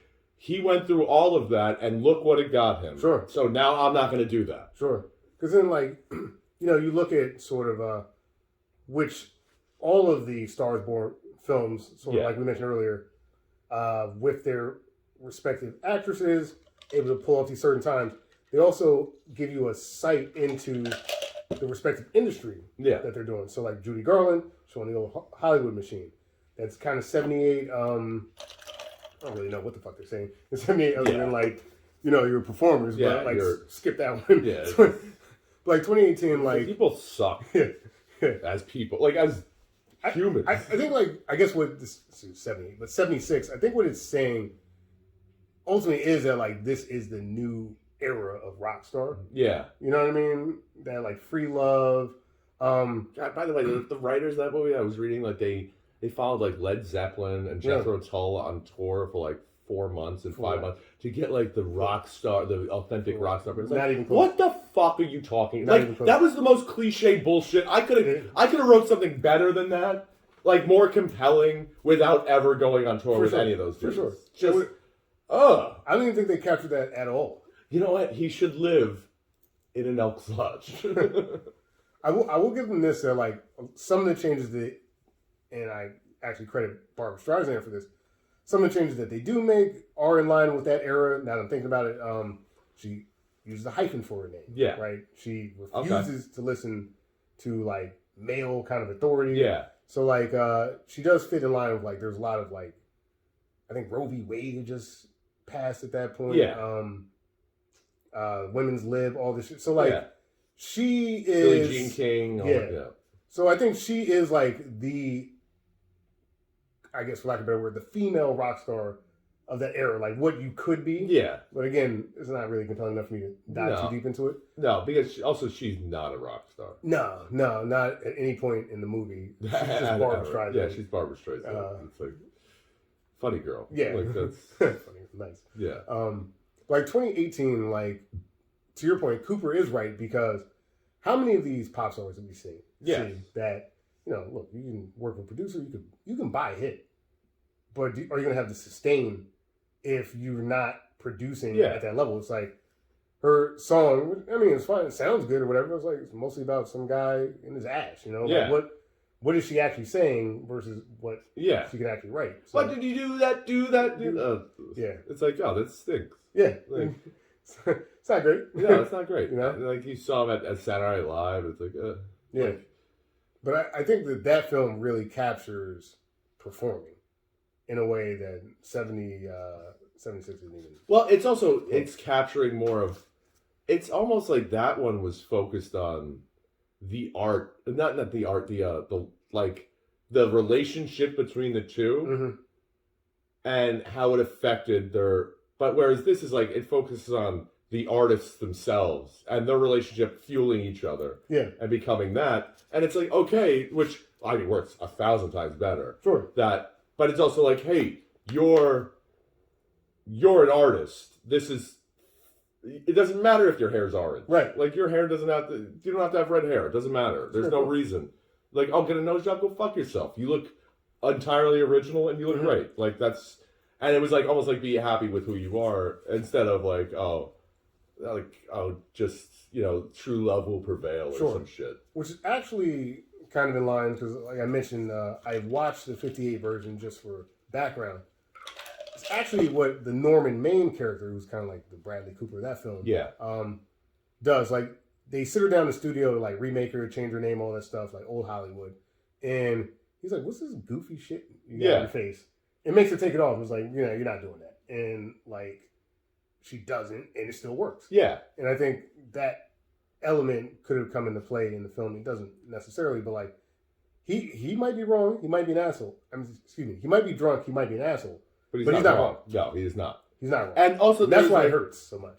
And that's also what's so good about it is like and there's no like male domineering thing of, especially in the 2018. Yeah, he gives her a shot, and this guy opens the door. But people need to open people's doors. I don't know what to tell. Yeah, like to get into that. Like she's working at some bar, but he never. He's like giving her advice, like don't fucking do that. You're so much better being you. And like I mean, that's essentially what everyone wants you to be, and wants to do, like to be wholly original and be themselves. Mm-hmm. And whereas like Barbara Streisand is like. It's so weird because it's like a forced feminism. Right. Like the whole thing is she's like, you got to come on tour with me. Come on tour with me. Right. He's like, okay, I'll come on tour with you. Like, I feel so much better if you're there. Then he's like, I'm not going to come on tour with you. And she's like, but why? Because it like forces her to grow up. Right. Basically, and become this star. It's like, oh, you'll learn the tricks in the trade. It's like, well, instead of like Bradley Cooper, like, no, don't do that. Yeah. Like, because Lady Gaga at one point throws out like, oh, you're jealous, which actually doesn't. I don't think so. I agree. At all. That's not his motivation. At all. Even a little bit. Like, he's like, why? Like, I love you so much, and the world deserves to see this you. Right. That's what I think it is. Like, right. you don't, it's not, I'm jealous. Yeah. Whereas, like, other versions of the film may go that way, because I felt like Christopherson felt like that. A little bit. And I'm glad they didn't play too much because I saw that coming, and I think they were like had the idea. They're like, no. Yeah. Like I don't think they're like, okay, we'll touch on this, but I don't think they didn't really go too heavy into it. That's fair, but I think you really did lock in that like it's not about. Is it about spirit? Somewhat, but like not really. It is really about like who gives a shit about his. Fuck that guy. Yeah. Like that guy. No one is a bigger asshole in the world than that guy was. Like everything that fucking John Holmes, whatever his name is, John Howard. Like oh god, everything. I was just like, you are a fucking asshole. Yeah. Like as soon as like he got out of the El Pueblo, they had like sex for like 6 weeks or whatever. Like, and while they were building a house, they're like, "This is your honeymoon." Yeah. And when they show up in the Eisenhower Jeep, and she's dressed like the Wicked Witch of the West, and he's driving down like, and he brings her to that open field in the middle of fucking Arizona. He's like, "That looks literally like there will be blood," and he's like, "Oh, happy honeymoon. This is gonna be our house." What's this? It's a ranch. Yeah. What grows here? Nothing. Like, why, dude? If you break your leg. That's a 6-hour journey to the. There's mountains all over you. Like there's no. You can see. There's nothing there. There's nobody coming. For 6 hours, like if there's an emergency. No, no one lives there for a reason. No, you're done. Yeah. You're dead. The response time on crashing single vehicle accident was actually incredible. And by the way, the whole time I'm like, how did fucking Sunshine get here? He was going to pick him up at the airport. Oh, so good. Oh, he. So good. Oh God, that. And for all the wrong reasons. Oh, it was so like laughably bad. Like when he's like, that's it. Yeah. He's dead. Okay. All right. I was like, oh. And honestly, when he died, I was like, thank God. Yeah. Like fuck this guy. Right in his stupid asshole. Like, And I guess they tried to make it. I think. I just love how also his boyfriend or something at the time. Yeah, the hairdresser guy. Whatever. Yeah, wanted the death to be ambiguous, which I don't know why, but like, no, that guy killed himself. I mean, like, Yeah, it's made very clear by the director, like he killed himself. Mm-hmm. But that's also where that movie fucked up so badly. Yeah, it's like, dude, you're not bringing anyone's career down. Just stop fucking other women. That's all you gotta do. That's the only time you really fucked up in this movie. That's true. I mean, you're like as fucked up that she wouldn't accept it. Right. Like, but even then, she fucked you right after it. Yeah, like right after. Immediately after, like his personal implosion. Unlike a lot of the other films like this, like didn't really seem to affect her much at all, minus the fucking Marta, you know, who plays Quentin. Yeah. Who will do anything for anything. Oh, I was like, is this a porn? It was at that point. Yeah, it was like, this is the start of porn. Yeah. Like real porn. I forgot who she was referencing to. He was like, yeah, ask old Johnny Rockstar. Like, I said I was real good. I bet you were. And like even that, the whole playing up to it is like he's like distressing her, like, could you please get the fuck out of here? And whatever, and then she's like, I'll do anything. He's like, oh, I bet you would. Like there, and then the next scene he's boning her. Yeah. And I also love that he couldn't even get it in. Yeah, that's a good point.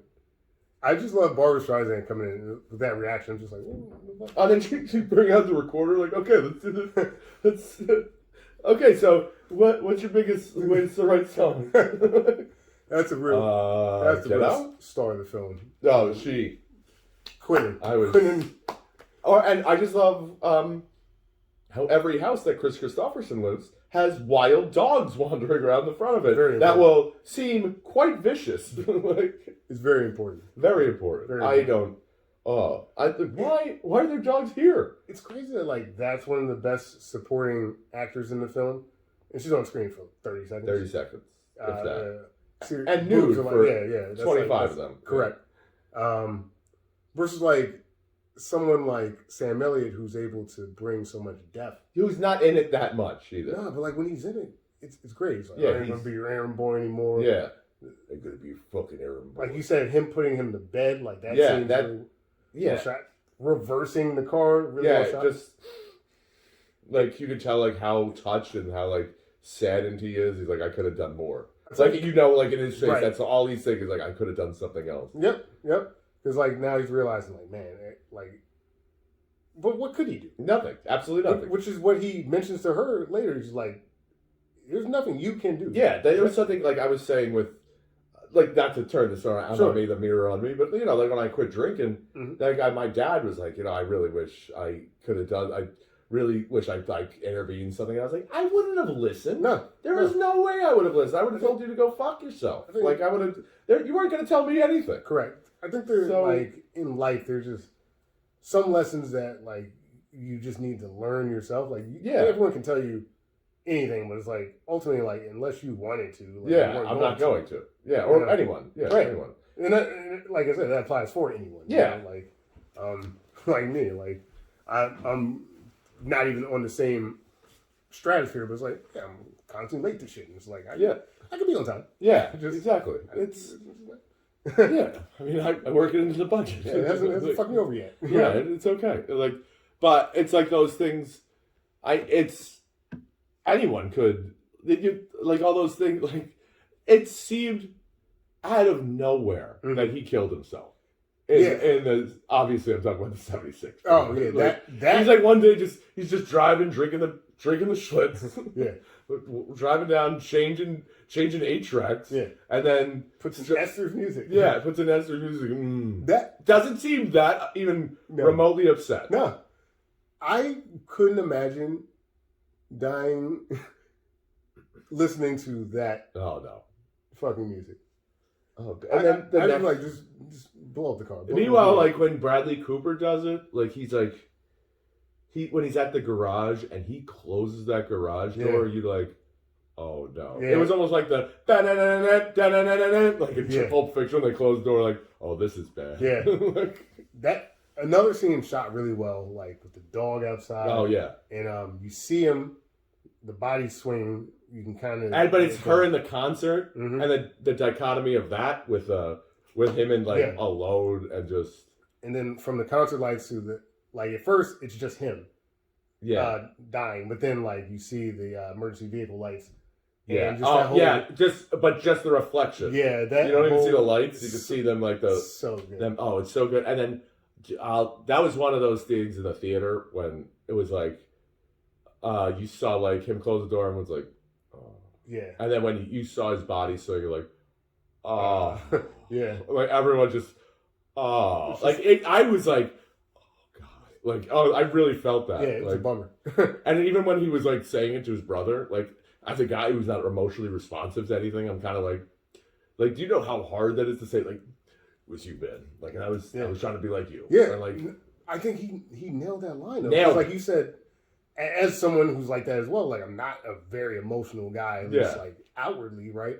Like to say that line to someone that close to you is the hardest thing in the world. Yeah, exactly. It's like near impossible. Like no, I like listen, man. Like I don't know how to tell you how much I love you. Yeah. Like I can't even put into words, and like it wasn't dad, it wasn't anything. It's incredible. Yeah, it was incredible. Incredible And all of it was like, oh, like this is like almost like a master class. And then him just turning around driving.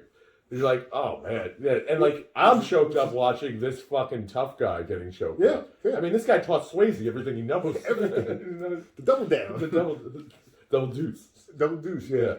The scene that he does, which in the context of all of this sort of remaking and all these multiple films, when Samuel is like, you know, it's 12 octaves. Like every song is 12 octaves.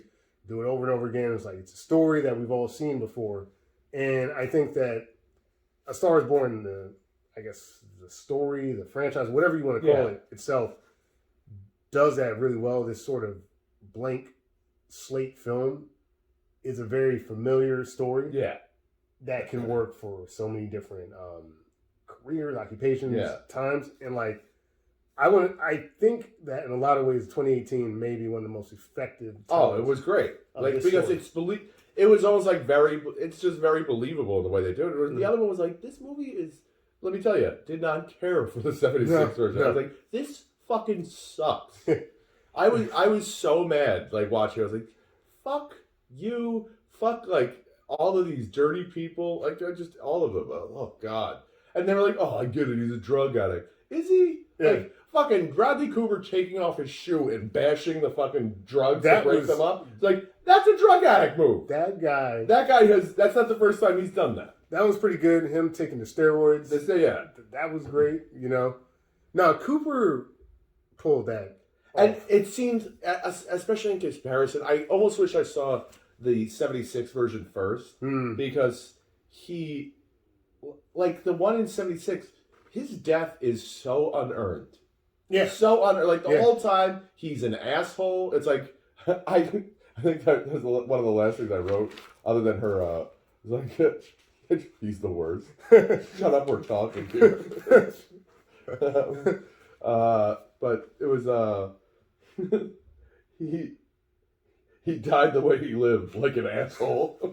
He's drinking the beer, listening to like speeding down these roads, and like his driving horrendous, terrible.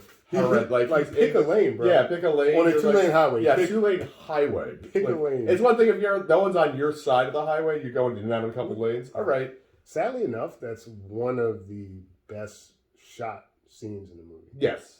Like him speeding off into what? You don't think all the concerts looking exactly like The Last Waltz was great? No, I didn't think so. Every single one looked like The Last Waltz. It's like, did everyone just have purple and orange lighting everywhere? Barbra Streisand performing in front of the word Esther in like fucking 30,000 seats. Oh, and it wasn't until that really happened that I was like, Esther is the worst name, like for a rock star. Like Esther, okay. Which I respect. 2018 just updating the name because they knew they were love for your next birthday a year from now. getting you an Esther or Reggie in like those giant lights. But no, it would be Esther. Yeah. It would have to be Esther. That'd be so funny. And it's just, it's so bad. I can't remember what I wrote about Esther. Just 25%? Yo, KK, you suck at your job. You couldn't negotiate 10? You fucking idiot. They finished? Get the fuck out of here. Why are they building this themselves? Oh, they finished the house? Get the fuck out of here. Why? How is no one a witness to their wedding? They don't have one friend between the two of them. Not one. That's a great point. You know, that is another good point where both films, a lot of these films, there's no real background per se for the characters. Like, You jump right into it. 76, even more. There's Who the nothing. Fuck is I have no idea Who's what's Esther? happening. Who is Who's John Esther? Norman Howard? Yeah. Who are these people? Yeah, how did she make a living before he showed up? I Was that her job at singing that club? At that bar? Because at least That Lady comedy Gaga, club that she sang at? at the OK Corral, fucking Yeah. like that was what? Is that like how much would you make? 25 a night? She lives alone in Hollywood, like. You're making some good points. Yeah, and it's not like and it wasn't like she lived in a slum, Right? Like it was a pretty nice house, like. Again, 2018 covered his tracks. She has a restaurant job. Yeah. She performs at night. Probably doesn't make anything. Nothing. Doesn't matter. But She lives doesn't. with She dad. does it just to do it. And she lives with her dad. Yeah. And her dad's like a limo driver. Yeah. That part was kind of cool. I like, for whatever reason, I just like his interaction with his little limo buddies. Oh, all his buddies. Yeah, They were all great. And Like, that, oh, that come on, running, it's Wolfie's birthday. And she goes over, he's like, happy birthday, Wolfie. He's like, it's not my birthday. He's like, yeah, I just wanted you to hang out. which was felt believable as well in that scene. By the way, Andrew Dice Clay is such a good actor. He was really good. Also was Dave Chappelle, by the way. Yeah. He was really good, too. I felt that the Chappelle scene came out of nowhere. Yes. But like absolutely. as it was happening, I was like, Yeah, I this was like, is he's good. really good. This is good. Yeah. Like and then Eddie grounds Griffin. it. Yeah, Eddie, Like, what are you doing here? Yeah. Were you just on a comedy? Fucking... he was like, yo, Dave, I heard you on a movie. I need some money. Man. It was just like Bradley Cooper was just hanging out at fucking the comedy store. Yeah, the comedy store. He was like, hey guys, I got an idea. I'm making this movie. It was, but no, his death is so unearned. Completely Like, he's literally like, way to go back to that. wait, Nice point. Yeah, it's like, he's dead?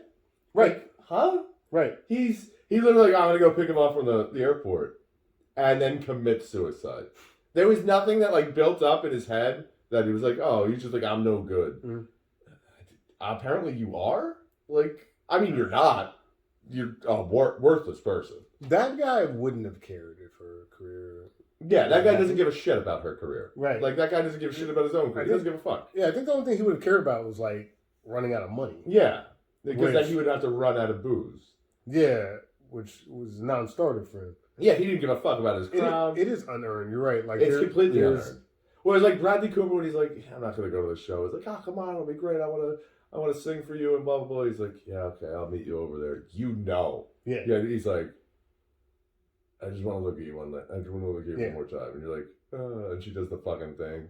And yeah, whatever. And then he's like, you're like, oh, don't leave him alone. Yeah. Don't leave him alone. Like, it's so, like, it's, the whole thing has been building, even him in the fucking, he's like, how could I do that to her? Like, Yeah. I am such a that was like the breaking point. That was I guess Rafi Gavron, his character in that, whatever the producer's name was.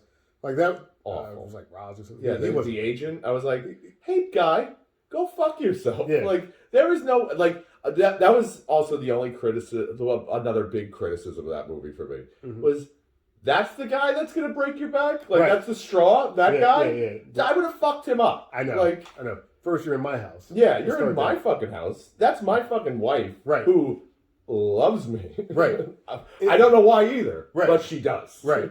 Like, And it's like, you should be, for lack of a better word, bro, sucking my dick. 'Cause Yeah. I could take this entire train. exactly. off the track. Guess who discovered her? Which, All it takes is me to say, you know what, you know who you should fire? That guy. yeah. It's like, I don't know what type of deal she had, but it probably would, like, I think they could have got it pretty easily. Yeah, easily. He's Could've got Jackson, bought out. Maine. Yeah. And he's like, yo, I'll buy your contract out right Basically. now. And okay. If he was like, we're going indie, with Allie. Yeah. And fuck it, what? They're going to sue me and try to recoup? Yeah. Whatever. We'll just make triple that. It's ridiculous. Yeah. So, I'm just looking at my notes. Like, if this guy had a checklist of asshole, he would hit every box. Well, and it's just so, the 1976 is so melodramatic. Yeah. Like, it's so like, oh, like, it might as well have been As the World Turns. Like, it was like, what the fuck? Like, everything is like, oh god, none of this would play out like that. And the more I was like thinking about it, it's the more like, both characters are, you're not rooting for either one of them at all. No. Like, one, it's like, you're a fucking asshole. Like, a complete and utter asshole. Yep. An asshole. Asshole. Pretty good. And he just sucks so much as a person. And then, what I was talking about before, there's an aspect, like, I was thinking about when I was seeing this movie, why you like Lady Gaga. And why I like Bradley Cooper. Bradley Cooper is because I think they both come off as like, they seem like nice people. Like like Lady Gaga, I bet is a pretty decent person. Whereas like, you look at like Barbara Streisand, there's like a reason why there's so many Karens in the world. Right. It's because there's so many women that are like, and I don't mean to put this in just two, like, of just women. Like, I'm not picking on women, but it's more important with women because almost like the threat of violence isn't there. Like, there are plenty of guys that are like this, that like the way they would talk to you. Like, if a guy, like, fucking Barbara Streisand isn't awesome. Right. You just know. She has that look. You just like, you would hate hanging out with her. Right. You just know it. Like, supremely talented, amazing, like, she has a phenomenal gift, but you would never put up with that shit. Like, you would never be like, it's just not even worth it. Like, the same thing, like, you look at J-Lo. There is no way J-Lo is cool. No. Like, you're just like, shut the fuck. Like, she's an asshole, too. J-Lo, like, well, like, all the divas, like Mariah Carey. Yeah, Mariah Carey, like, oh, you need Evian water? Like, if you were, I'm not saying, like, if you were in a survival situation with, like, Mariah Carey, you wouldn't kill her, but you certainly would leave her. Right. Like, you should be like, well, I'm doing that. Like, she'd be like, oh my, you'd be like worried, like, where's my food? How am I going to get shelter? There's only so much hour of daylight. I got to get warm. And she'd be like, where's my emery board? You're like, okay, well, I'm in this alone. Right. Like, I'm doing this like, is all I need to be telling the cops, I don't know what happened after the crash. We separated, and I lost in the confusion. And even if like the cops like found out that you just left her, it's like, well, it's not my job to save her. No, like, I didn't kill her, but I didn't save her. So I don't know. Some people can't be saved. Yeah, exactly. And like, you're sitting there like looking, and it's the problem specifically with women in that aspect. Like, we know plenty of women like this, especially when you've been in the bar game as long as we have, that have been like really hot, and they don't develop personalities per se because they don't need to. Because, and then when the looks fade, they fucking suck, and no one wants to deal with them. Like, the only difference is like Barbara Streisand, you wouldn't want to deal with if she wasn't so talented. Right.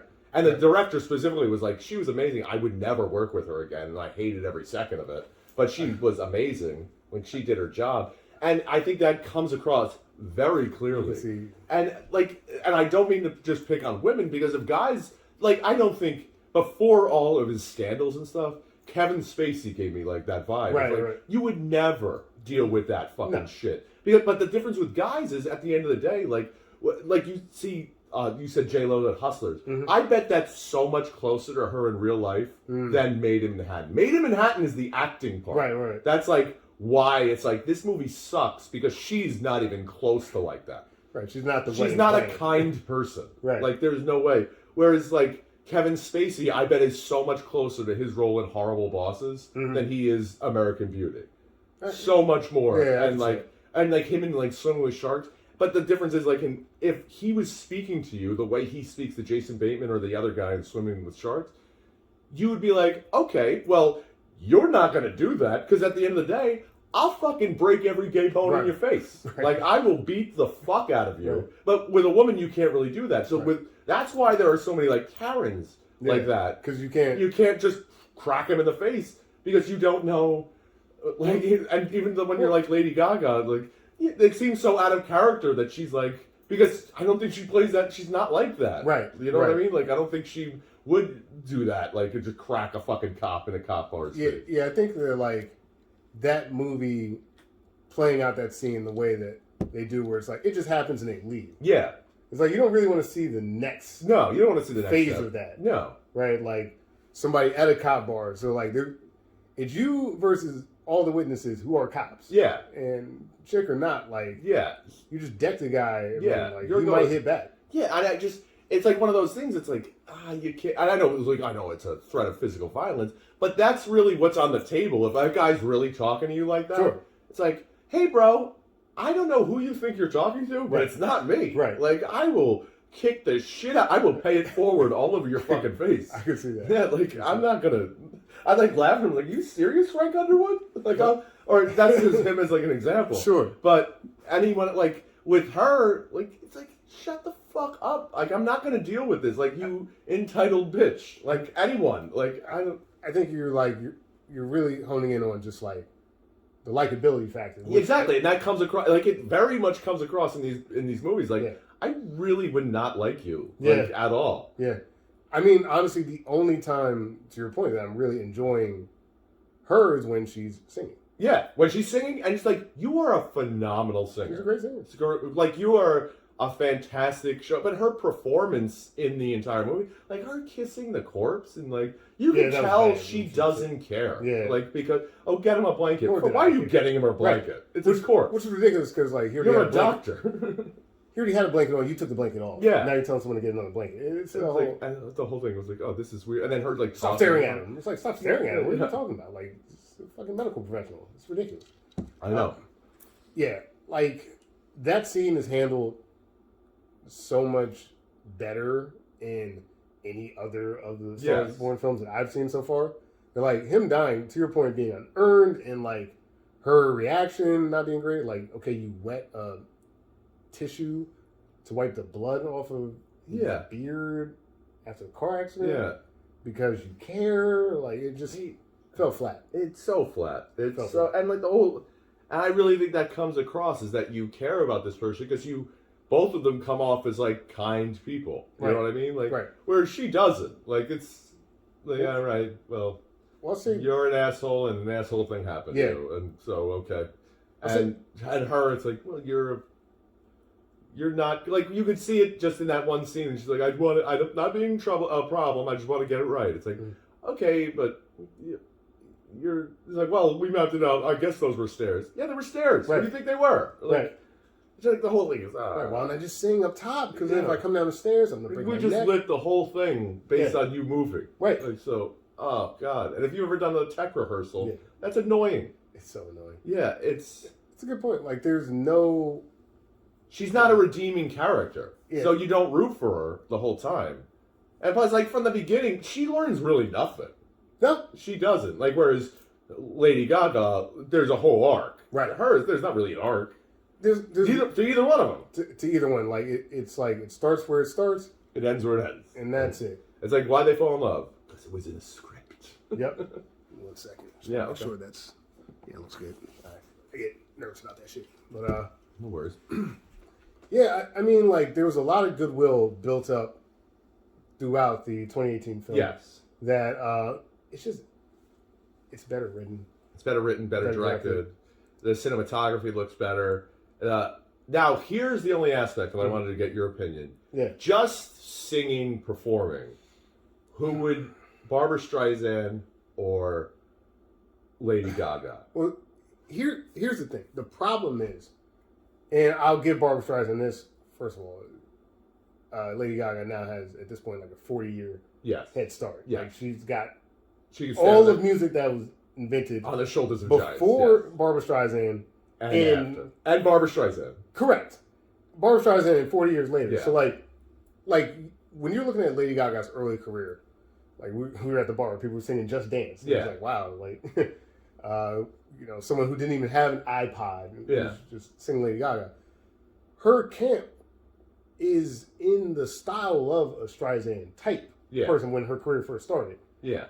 So she like fit that kind of diva model, even though I never, when I look at Lady Gaga, she doesn't feel like you were saying, No. like a diva that I couldn't stand. Correct. Versus like someone like a Mariah Carey who could be a diva that I can't. Yes. thing. Also, there's a difference between a talent and like an artist. Yeah. You know, like I feel like Lady Gaga, has a hand in writing those songs. Yeah. Whereas Mariah Carey doesn't. I want to give Barbra Streisand, and that's why I bring all that up, because I want to give Barbra Streisand the credit that's due, which is when she was performing, she floored me. I was like, Absolutely. I didn't know she was that good. From the first belt. Yep. And like, even though, like, again, kind of age, but like some of her worst stuff in the movie is still pretty good. Yeah, I agree. Like really good. Lady Gaga, I don't think has the same level of talent when it comes to pure singing. However, when it comes to like getting something out of you as an audience member, is there anyone better? No, I mean her performance of La Vie en Rose. Yeah. I mean, fucking wow, dude. You know what? I agree. It just sets the stage. I think I might be in the same boat with you. Is that as far as pure talent?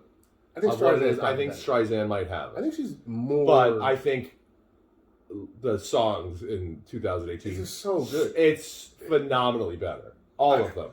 It's like I almost wish, and actually you really can't.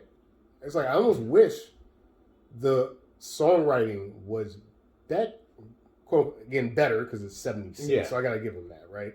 I wish the songwriting was better because I think the songwriting in 2018 is so fucking good for everybody. Out of control good. Yeah. Where like, is Bradley Cooper really that good of a singer? Probably not. But like he rocked the shit in that one. Kind of killed it, right? Yeah.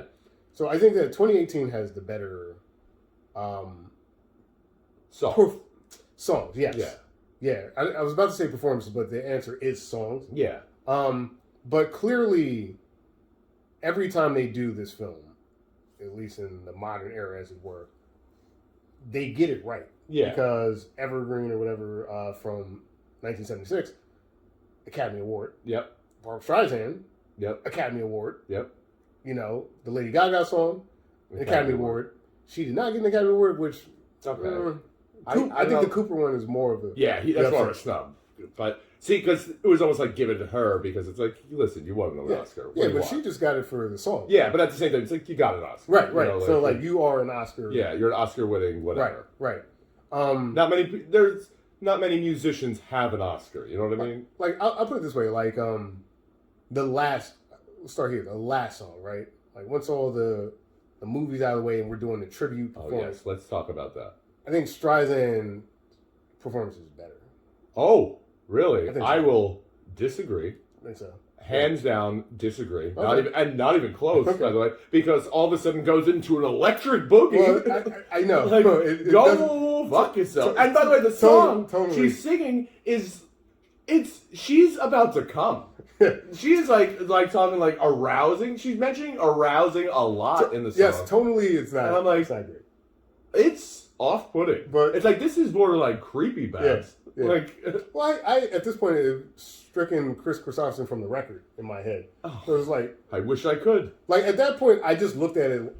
I literally was at the point where I was like, oh, I'm just going to treat this like a Barbra Streisand concert. I was like, yeah, this is pretty good. You know. Okay, but at the same when Lady Gaga does it, you feel everything she does. Yeah. Every single note she's singing, she knocks it out of the park. And she's like, "I'll never love again." Like it's emotional content. Yeah, emotional. She pulls that off. I'm like floored by her ending performance. I think, like the songs, of course. Like I think all the other songs played are so much better. I know. I think that's where my fault. But I think you just see Barbra Streisand and you're like, oh, and none of that, but makes it look effortless. Yeah. Like it's like watching Griffey play center field. That's true. It's like no one makes it look easier than her. That's true. And yet what she's doing is like, dude, she's singing. She's still singing when he kisses her. She's actually singing that. Like when they're in the recording studio. You're right. He like leans over and kisses her. She's still singing with his mouth on hers. You're right. And I'm like, wow. I mean, I don't really like the song. Any of the songs she sings. That's kind of where I was at there. Like the song, I thought wasn't that great. Yeah, but like you could see what she is. Songs are so good. You know? Yeah, the other songs are so much better. Like that. I'll always remember us this way. It's like that song is phenomenal. Yeah, and there's so much more emotion behind it, and so much better written, and composed and everything. But there is nothing like, I know I brought it up already, there's nothing like that La Vie en Rose performance, because it's someone else's song, it's familiar, and it fits this scene so well. And and she kills it. I mean, crushes it. Crushes it. Like laying down on stage, just laying on the bar, and even in that bad makeup. look in the bad makeup that she looks like Amy Winehouse. Yeah, by the way. yeah.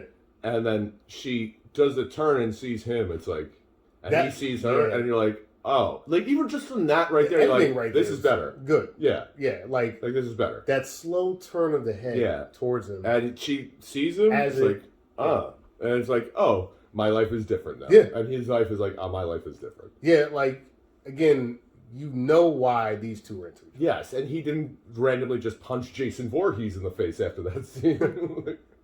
No, he did. No, he did. He did. Mike Myers came out of nowhere. That's a tough question, Dan. But I'm sticking by my answer. I think that Streisand, at her heights, are like, wow, that's crazy. I didn't know you were but this at the fucking same good. time, when there's nothing as an odd as far as maybe a concert goer, yes, she's kills it. But as far as the movie is concerned, I like Lady Gaga, like that last I'll Never Love Again, you feel every single thing. Right. It's like, you could tell she's like, oh, like, that's her going through it right there. And tonally, the music makes the movie even better. And then the way they cut to him playing the song for her on piano. That's really good. And he's like, really good. Oh, it's like gut-wrenching. Because then, the other thing, too, is in the context of the film, it's his song. Mm-hmm. Which goes to show you for her that he still had it. Yeah. Exactly. Like the entire movie is like, this guy, he's done. You know what, though? That's what I liked about that movie. About that, like the whole, everything else in the 76 is like, yeah, he's done. He was done. He's done. That guy's he's done, son. Like, no like more. You see him playing guitar, like with the phone ringing. Oh, when she rips up the table, like, way to go, bitch. Now you got nothing. Yeah. Like, now you got nothing of your husband that you loved so much. Right.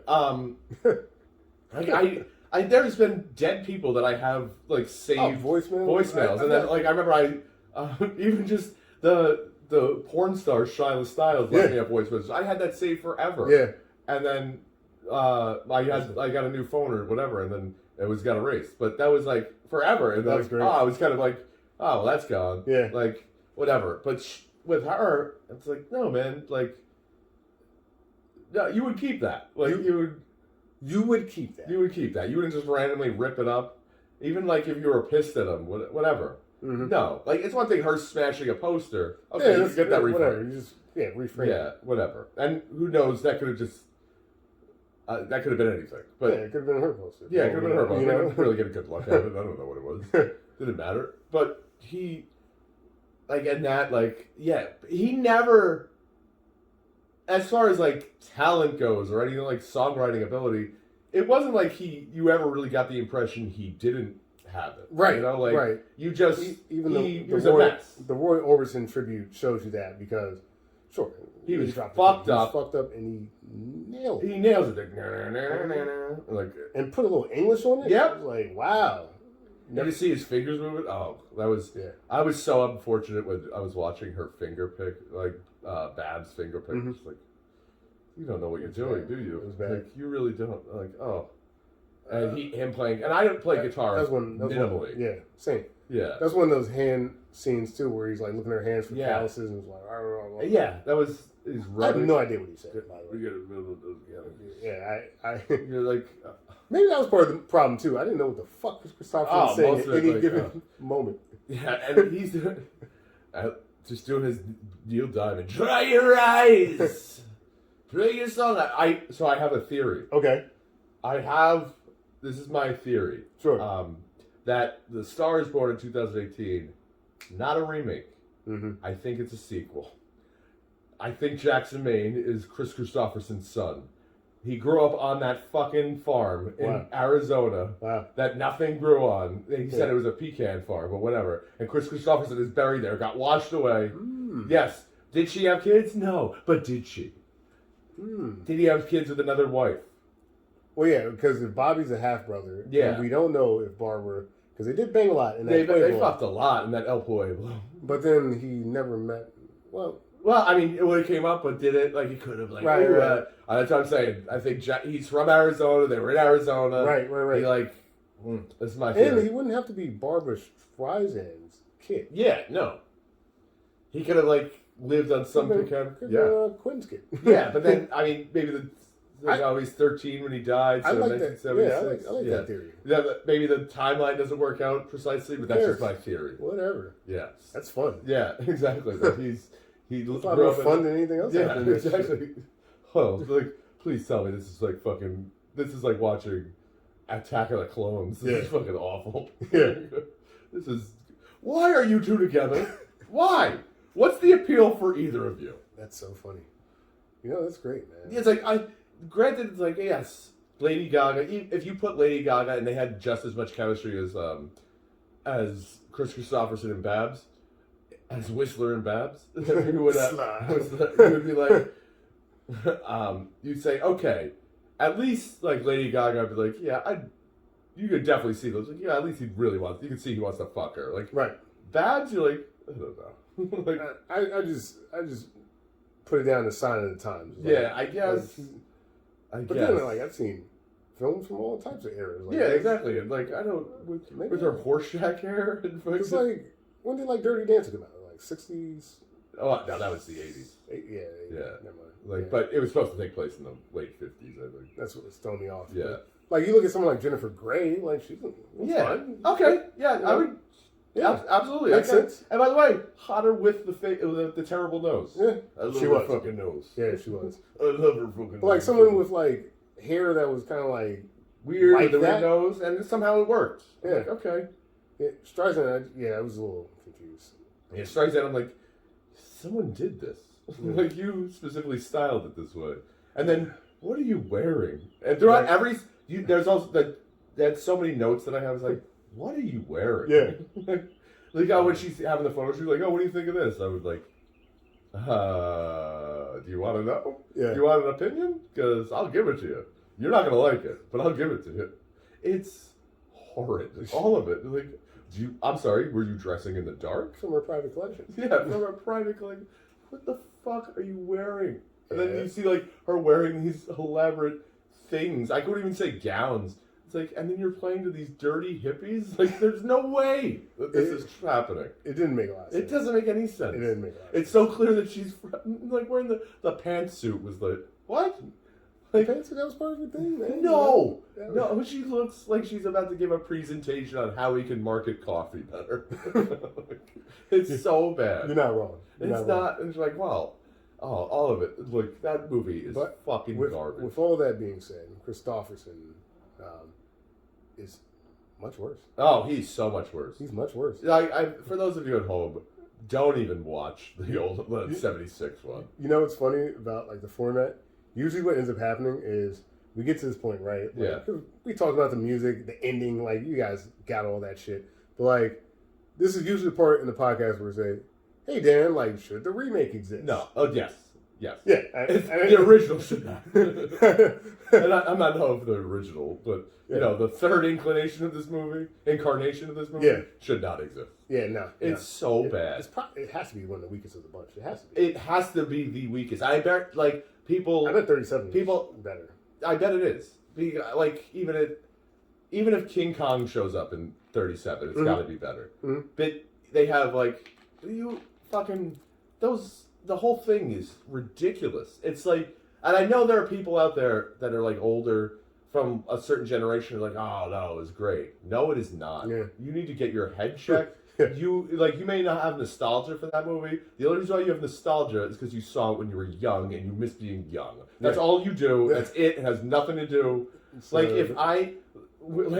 I was talking about Nintendo before we were playing Nintendo. Sure. I'm like, if the American Gladiators game Mm-hmm. came out today, like I told you I was playing, you would be like, I am not playing this game. Right. But the fact that you played it when you were 5 years old That's true. is why you're like, oh shit, I'm going to play this That game. game is barely functional. Exactly. Love it though. Love it too. Like if another game, look, it's right over there. If fucking Metal Gear Solid came out today, the same graphics, you'd be like, this is dog shit. With the same graphics for sure. But I love it. Yeah. I couldn't love it more. I'm like, this is amazing. This game is amazing because it was amazing at the time it came out. So well designed. But that's how people are looking at your stupid fucking movie. The movie stinks, and I don't like it. That's fair. That's fair. Should the original exist? No. No. Should the remake exist? Yes. And it is a great movie. I have nothing but like. The more I think about it, the more I enjoy that movie. Yeah. Yeah, and it's really a powerful movie. Fair enough. Yeah. So, yeah, given my own assessment, I think you nailed it on the head. Like, almost a reverse verdict where, like, 76 just did not cut it. Yeah. Like, it just didn't. Like, some of the music's, like, pretty good. Like, the lyrics are stupid, but, like, Woman on the Moon, I was like, yeah, that's kind of a bop. You know, I thought that was okay. The Evergreen song, again, I just think it's a little dated. Like, I understand its appeal at the time, but, like, it's... I'm so curious to see... You know what that movie, they wanted it to be, right? No. Elvis. No. They wanted Elvis to be God. the main dude and her. I don't know, man. There was an alternate universe where but then the whole reason why it didn't happen is because Elvis, Colonel Tom Parker... He didn't get notified about it beforehand. Yeah. And obviously he couldn't let his prize goose know how much he was worth. Right. Because he had some people to rob. Sure. Okay? Including Elvis. Wow. So that was one. And then Elvis wanted a bunch of money. Yeah. And then he also wanted his name above Barbra Streisand's. Because he's Elvis Well, Presley. Barbra Streisand was never going to let that happen. That's correct. Right. And that's why he didn't do it. Yeah. And then get number 2 choice? Neil Diamond. See, what's interesting... Yep. And Neil Diamond and Barbra Streisand went to the same high school. I think that the chemistry probably would have been there a lot more, obviously, with Neil Diamond.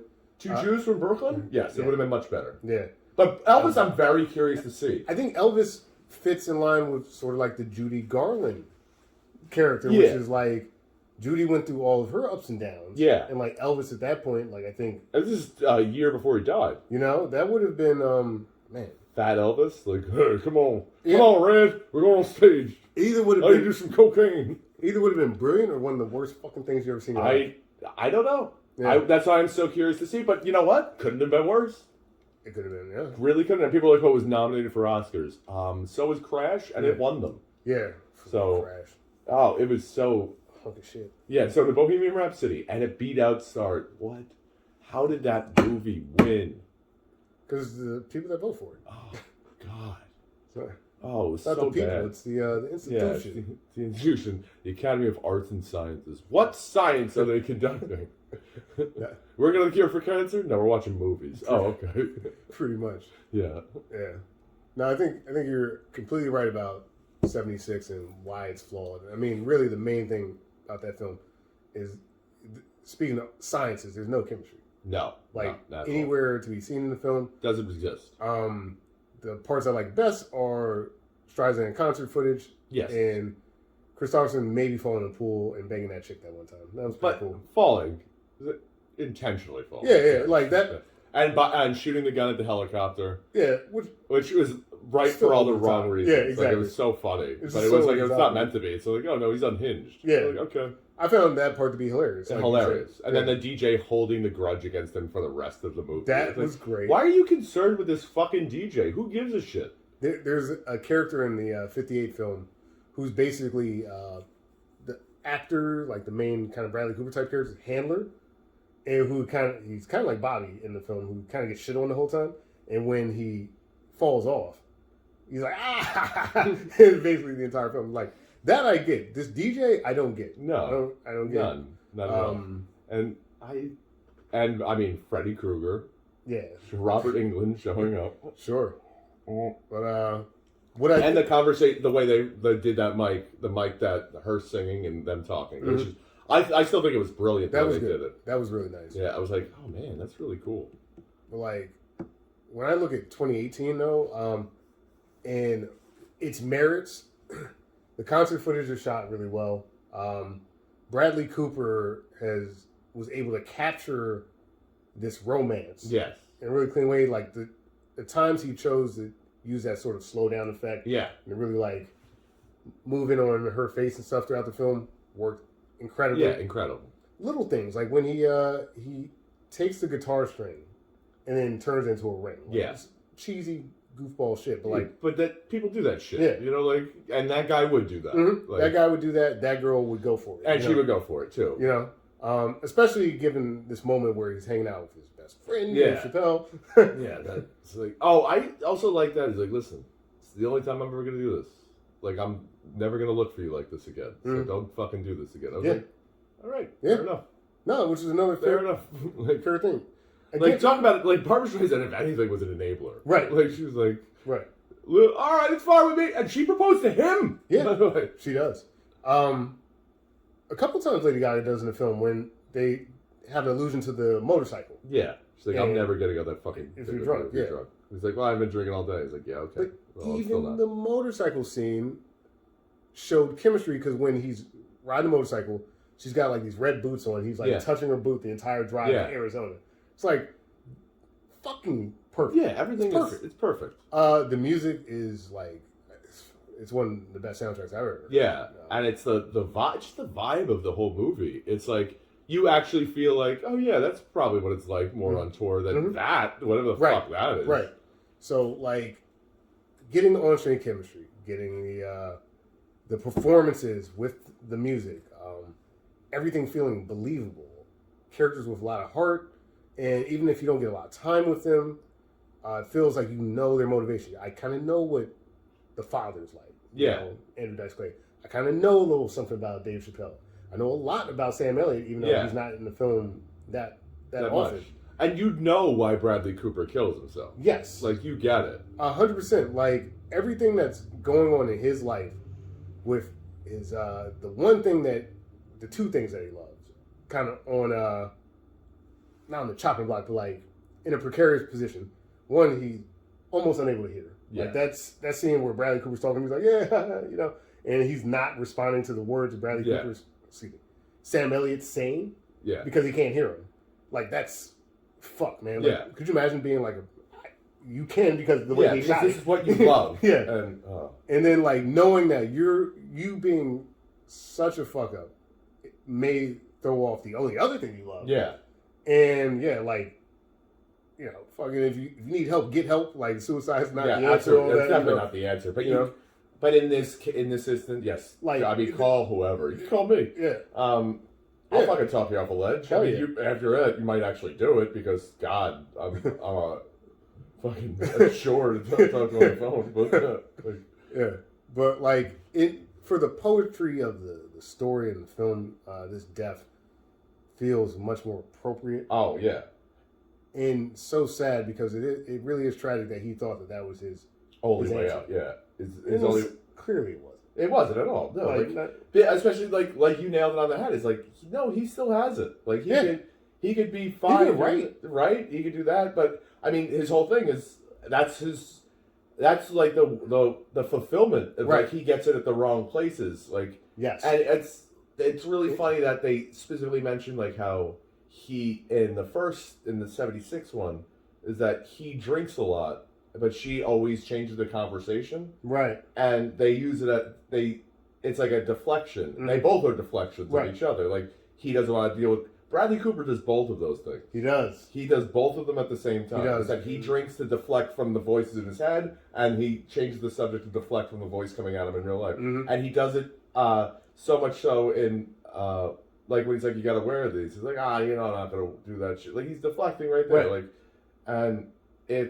and then he starts a fight with him over it, like because he's not fighting about that. No, he's no, like talking it's about clearly like about it's something clearly else. about it's clearly about he's not staying on topic Mm-hmm. because like the topic is put these fucking headphones in, you're gonna go deaf. Right. And he's like, oh, you never had something to say. It's like, no, dude, this Yeah. is not what this is about right now. Right. Like, and you're deflecting. Meanwhile, you're going over there to get drunk, so you don't have to deal with anyone else, or even deal with yourself alone. Right. Right.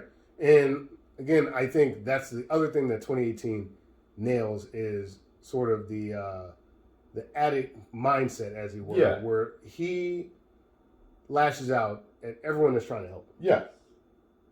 And still is like, everyone knows that guy is still there under the surface of shit. Yeah. Well, the thing is also, like, he's not a bad dude. He's not. He's not. Like, and that's, even with me drinking, Christopherson like, I'm not is a bad guy. Yeah, he's a piece of shit. in the film. He's a piece of shit in the movie. It's like, who cares if he dies? Right. I certainly didn't. Yeah, I certainly didn't. I got up and cheered alone in my living room. I was like, good.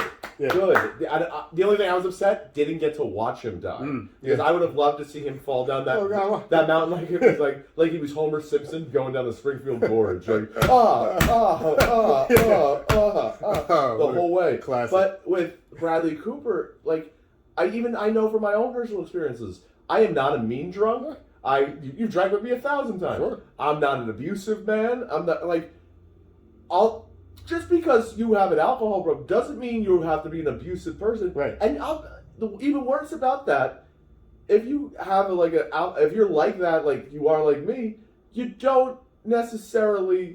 people don't necessarily say something to you. Right. Because you're a good time. Well, yeah. I mean, look, I'll say, from our experience, not that it's what the podcast is Yeah, about. no, but it's not. But in like, this case, I mean, it's dealing with addiction. Yeah. Let's fucking talk about it. No, I mean, like, there are moments where you, like, when, like, you were on, and like, this kid's on, right? Yeah. There are moments where you're off, and I was like, this kid's on most of the time. Yeah, most of the time. You It's know? like, if he's on 70%, 30%, and the 30% is like, it's not great.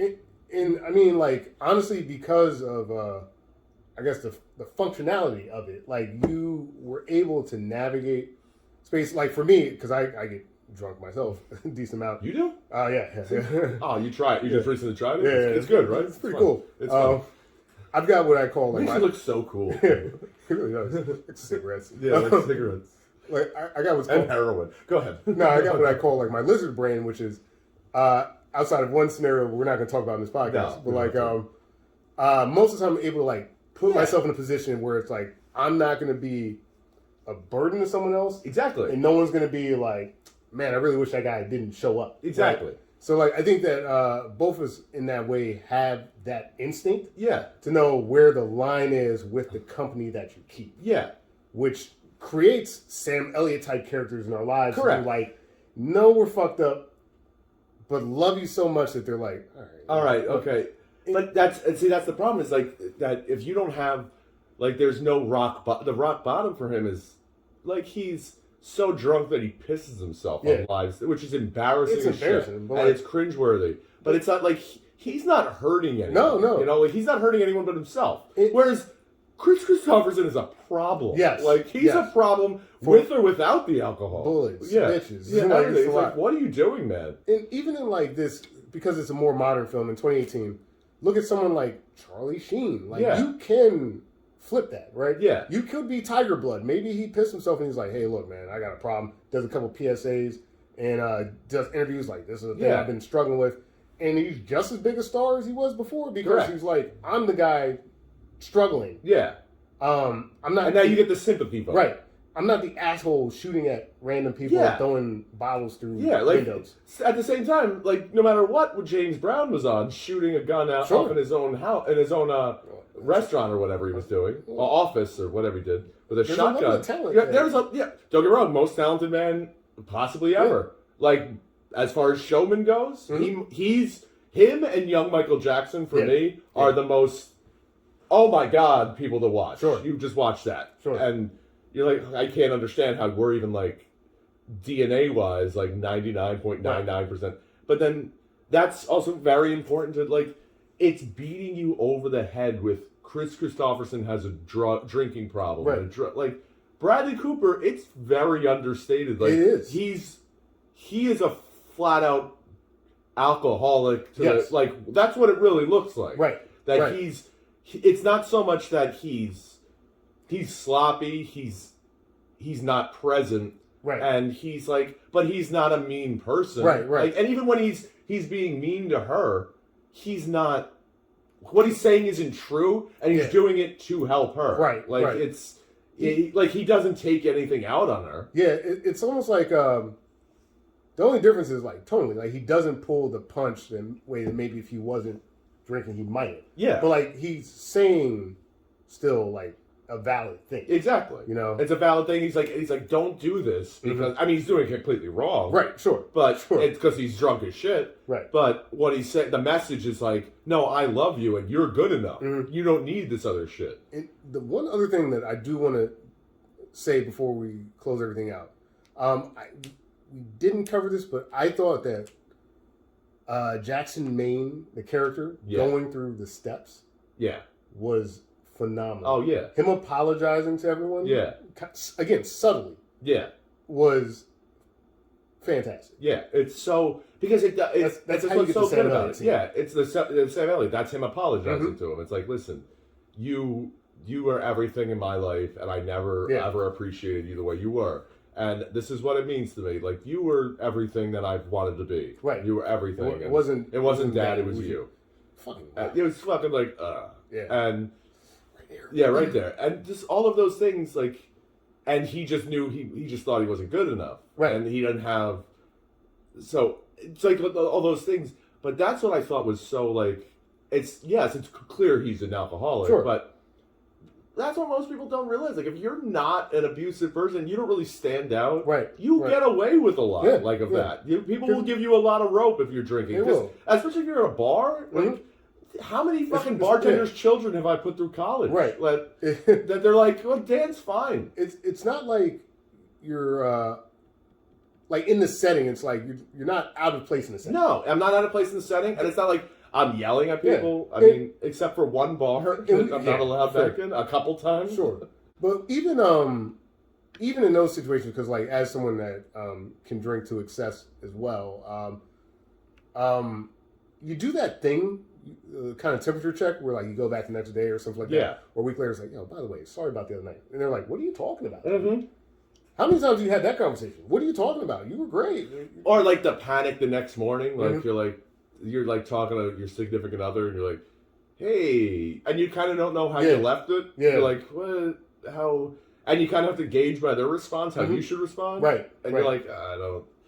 Yeah. Do you remember what you said last night? Which is never. Sometimes it's like 10% of the time that was hilarious. Yeah. Like 10%. That's it. Like 10%. Yeah. It's like the 90%. It's fuck. Yeah. Like like I've got a personal tendency to repeat the same story over and over again. I'm sure a lot of drunks do. Of course. And like I've learned, again, not a good lesson per se, but like I've learned like, you know that thing that's at the top of my mind? I'm just not going to say it right now. Yeah. Because I probably said it last night. Yeah. So like in a very personal, almost like private relationship, that's actually the response that I've taken in certain settings. So again, kudos to the Cooper film. Oh, phenomenal. Landing alcoholism. Yes, landing addiction. It's addiction in general. A very real look at it. It's addiction without the like, I'm going to spend every dollar I have. It's not the after school special. It's not. No, it's like, this guy's going to die. And like another thing about addiction at that level is who's going to tell him he's wrong? Yeah, no. Okay, so you're a slightly less famous rock star? Yeah. You're not as famous as you were last week? Like, and it's not like anyone's not necessarily enabling him, but they're just not stopping him. Right, right. Like, whereas like Chris Christopherson, they're like, I don't like this laid back guy. Like, we need this. Yeah, we need the fucking maniac back. Yeah, there were a lot of neighbors in that film. I mean, besides like the steroids and shit, but honestly, at that point, the steroids are probably the least of his problem. Oh, yeah. And then, but it's like great scene. It's like the scene when it's like in life when people talk about Donald Trump, and I don't know, I'm not getting political, but however people say like, oh, he's a fucking maniac. I wish someone would just like, why would in the million years think he's wrong about anything? Right. Like he's been going on. He's 70-something years old, and everything he's done, he got to the presidency being this exact guy. Right. So why would he change? What are you, an idiot? Like, why would? And that's the thing. Like someone at that level where everyone, as they say, everyone's a critic. Yeah. But, I mean, even if you're right, you're just kind of fucking wrong. Yeah. That guy, there's no indication in that man's life that says, I've done something wrong. Yeah, I fucked up. Even if he does. Until he pisses himself. Correct. Well, yeah. I mean, he does other things where he's like, but I just played a show. I sold out these hundreds of thousands of tickets, and now if I want, after I'm done, let me have a fucking drink and then take a couple pills and chill out. And smoke a joint and falls. Oh, what's the worst thing that's gonna happen? I'm gonna fall asleep on the couch. Yeah. Oh, yeah. But even like someone like that, right? Like a good example because it kind of came up when we were talking about makeup. We look at someone like Winehouse, who during it, right, when it was like kind of embarrassing, she was fucked up and stuff like that. Still, obviously, one of the biggest stars on the planet. Yeah. And because I guess the way our culture is, she's just a tragic figure now. Yeah. Like, no one's saying what a screw up. Like, yeah. We're just like, wow, she's battling that hard. Yeah, exactly. She succumbed to it. The same way this Jackson Maine character does, which is like in that universe where Jackson Maine takes his own life. Yeah. After pissing himself at the Academy Awards, like all the people, like the Team Z types, that would be like, "Oh man, look at this idiot!" Like they would have done the same thing that we always do when a celebrity dies. We paper over everything that we criticize. Yeah. We talk about all the good shit, and I think that guy would have been like celebrated. Yeah. And People rightfully so. Yeah, and it's almost like when someone or something tragic happens to, like, the fucking John Lennon. Yeah.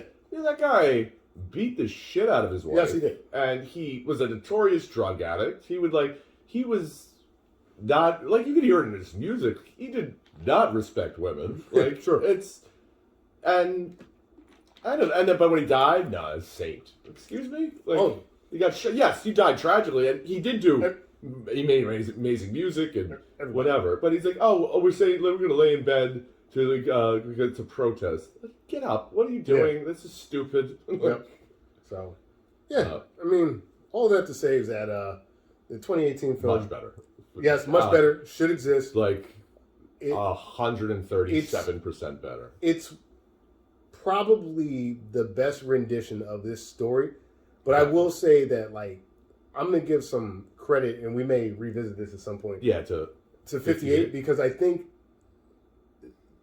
because of who Judy Garland is, because of what they were able to get on the screen, that movie in its own way is phenomenal. Yeah. This is more about the acting. Yeah. And less about the behind-the-scenes story. Yeah. So, in that way, the 2018 is probably the best version of A Star is Born. Yeah. I find it hard to really sit down and watch any of the other ones again. Versus this movie, I can watch this. I'll never watch 76 again. Yeah, nor should you. No, I will never. And the only thing I wish it's like my third time seeing A Star is Born, I think. Yeah. I've seen. I'm not a. I wouldn't be adverse to ever watching. I'm not a rewatch guy typically. So that was cool. I definitely enjoyed this movie, and I saw it twice in the movie theater. Sick. So I mean, granted, one was with my brother, and one was with a girl, which. It was odd that me and my brother saw this movie. Yeah. This romantic fucking musical movie. That's great. But whatever. Cool. I highly recommend it. And if you guys want to follow me, I'm on Dan Farley 18 on Twitter. Jersey Dan 18 on Twitter and Dan Farley 18 on Instagram. Yeah, I'm still Reggie Parker at RP Comedy on Twitter and Instagram. That's what we thought about the film. What did you think? Feel free to like, comment, subscribe. We're on Spotify. We're on iTunes. We're on everything but roller skates, baby. That's right. That's right. Yeah. And really, the last question I have is, what should we do next? What's our next movie? I don't know. I wish we should ask me off camera. Yeah. Well, that's part of the appeal. We do it on camera. Oh, do it on camera? This happens all the time. Like, okay. We say, like, both of us know. Yeah, we know one, but it's not going to be that one. Yeah, it's not going to be that one. But let's see. You know what would kind of be if we did one, that would be. I don't know if this would count. Yeah. It'd be a pretty good laugh riot because I could talk about one of them for hours, and then the other one I could talk about for different reasons for hours. Is Casablanca and Barbed Wire? Huh. I don't know. We don't have to do that, but that's just an idea because technically Barbed Wire is a remake of Casablanca. Really? Yeah. Wow. Which, the Pamela Anderson vehicle barbed wire. Okay. I think they need more of an intro to you before we dive into that. But I do love that. Let's put that on the docket. Yeah, we don't have to do that one. It's okay. Nah, dude. You know which one I was thinking of, which would be probably good for us next? Schwarzenegger, Jamie Lee Curtis. You gotta help me out with the title. True Lies? True Lies. I believe True Lies is a remake. Okay. And if that is the case, that's the next movie that we're doing. I'm there, man. And if I'm wrong, we're doing Casablanca and Barbed Wire. Okay, sounds good. But put in your calendar that the next movie is going to be True Lies. But I have no internet access at the moment. Yeah. If I am wrong, and you'll know, we're doing the Casablanca. Okay, sounds good. I love it, man. I love it. Beautiful. So again, Dan Foley, our new host. Beautiful. A Star is Born. A Star is Born. That was a good one. In the shallow. In the shallow. Yeah, and Sam Elliott's the god himself. Yes. So catch you guys next time. Boom. That was good. Yeah, I loved it. That was so much fun.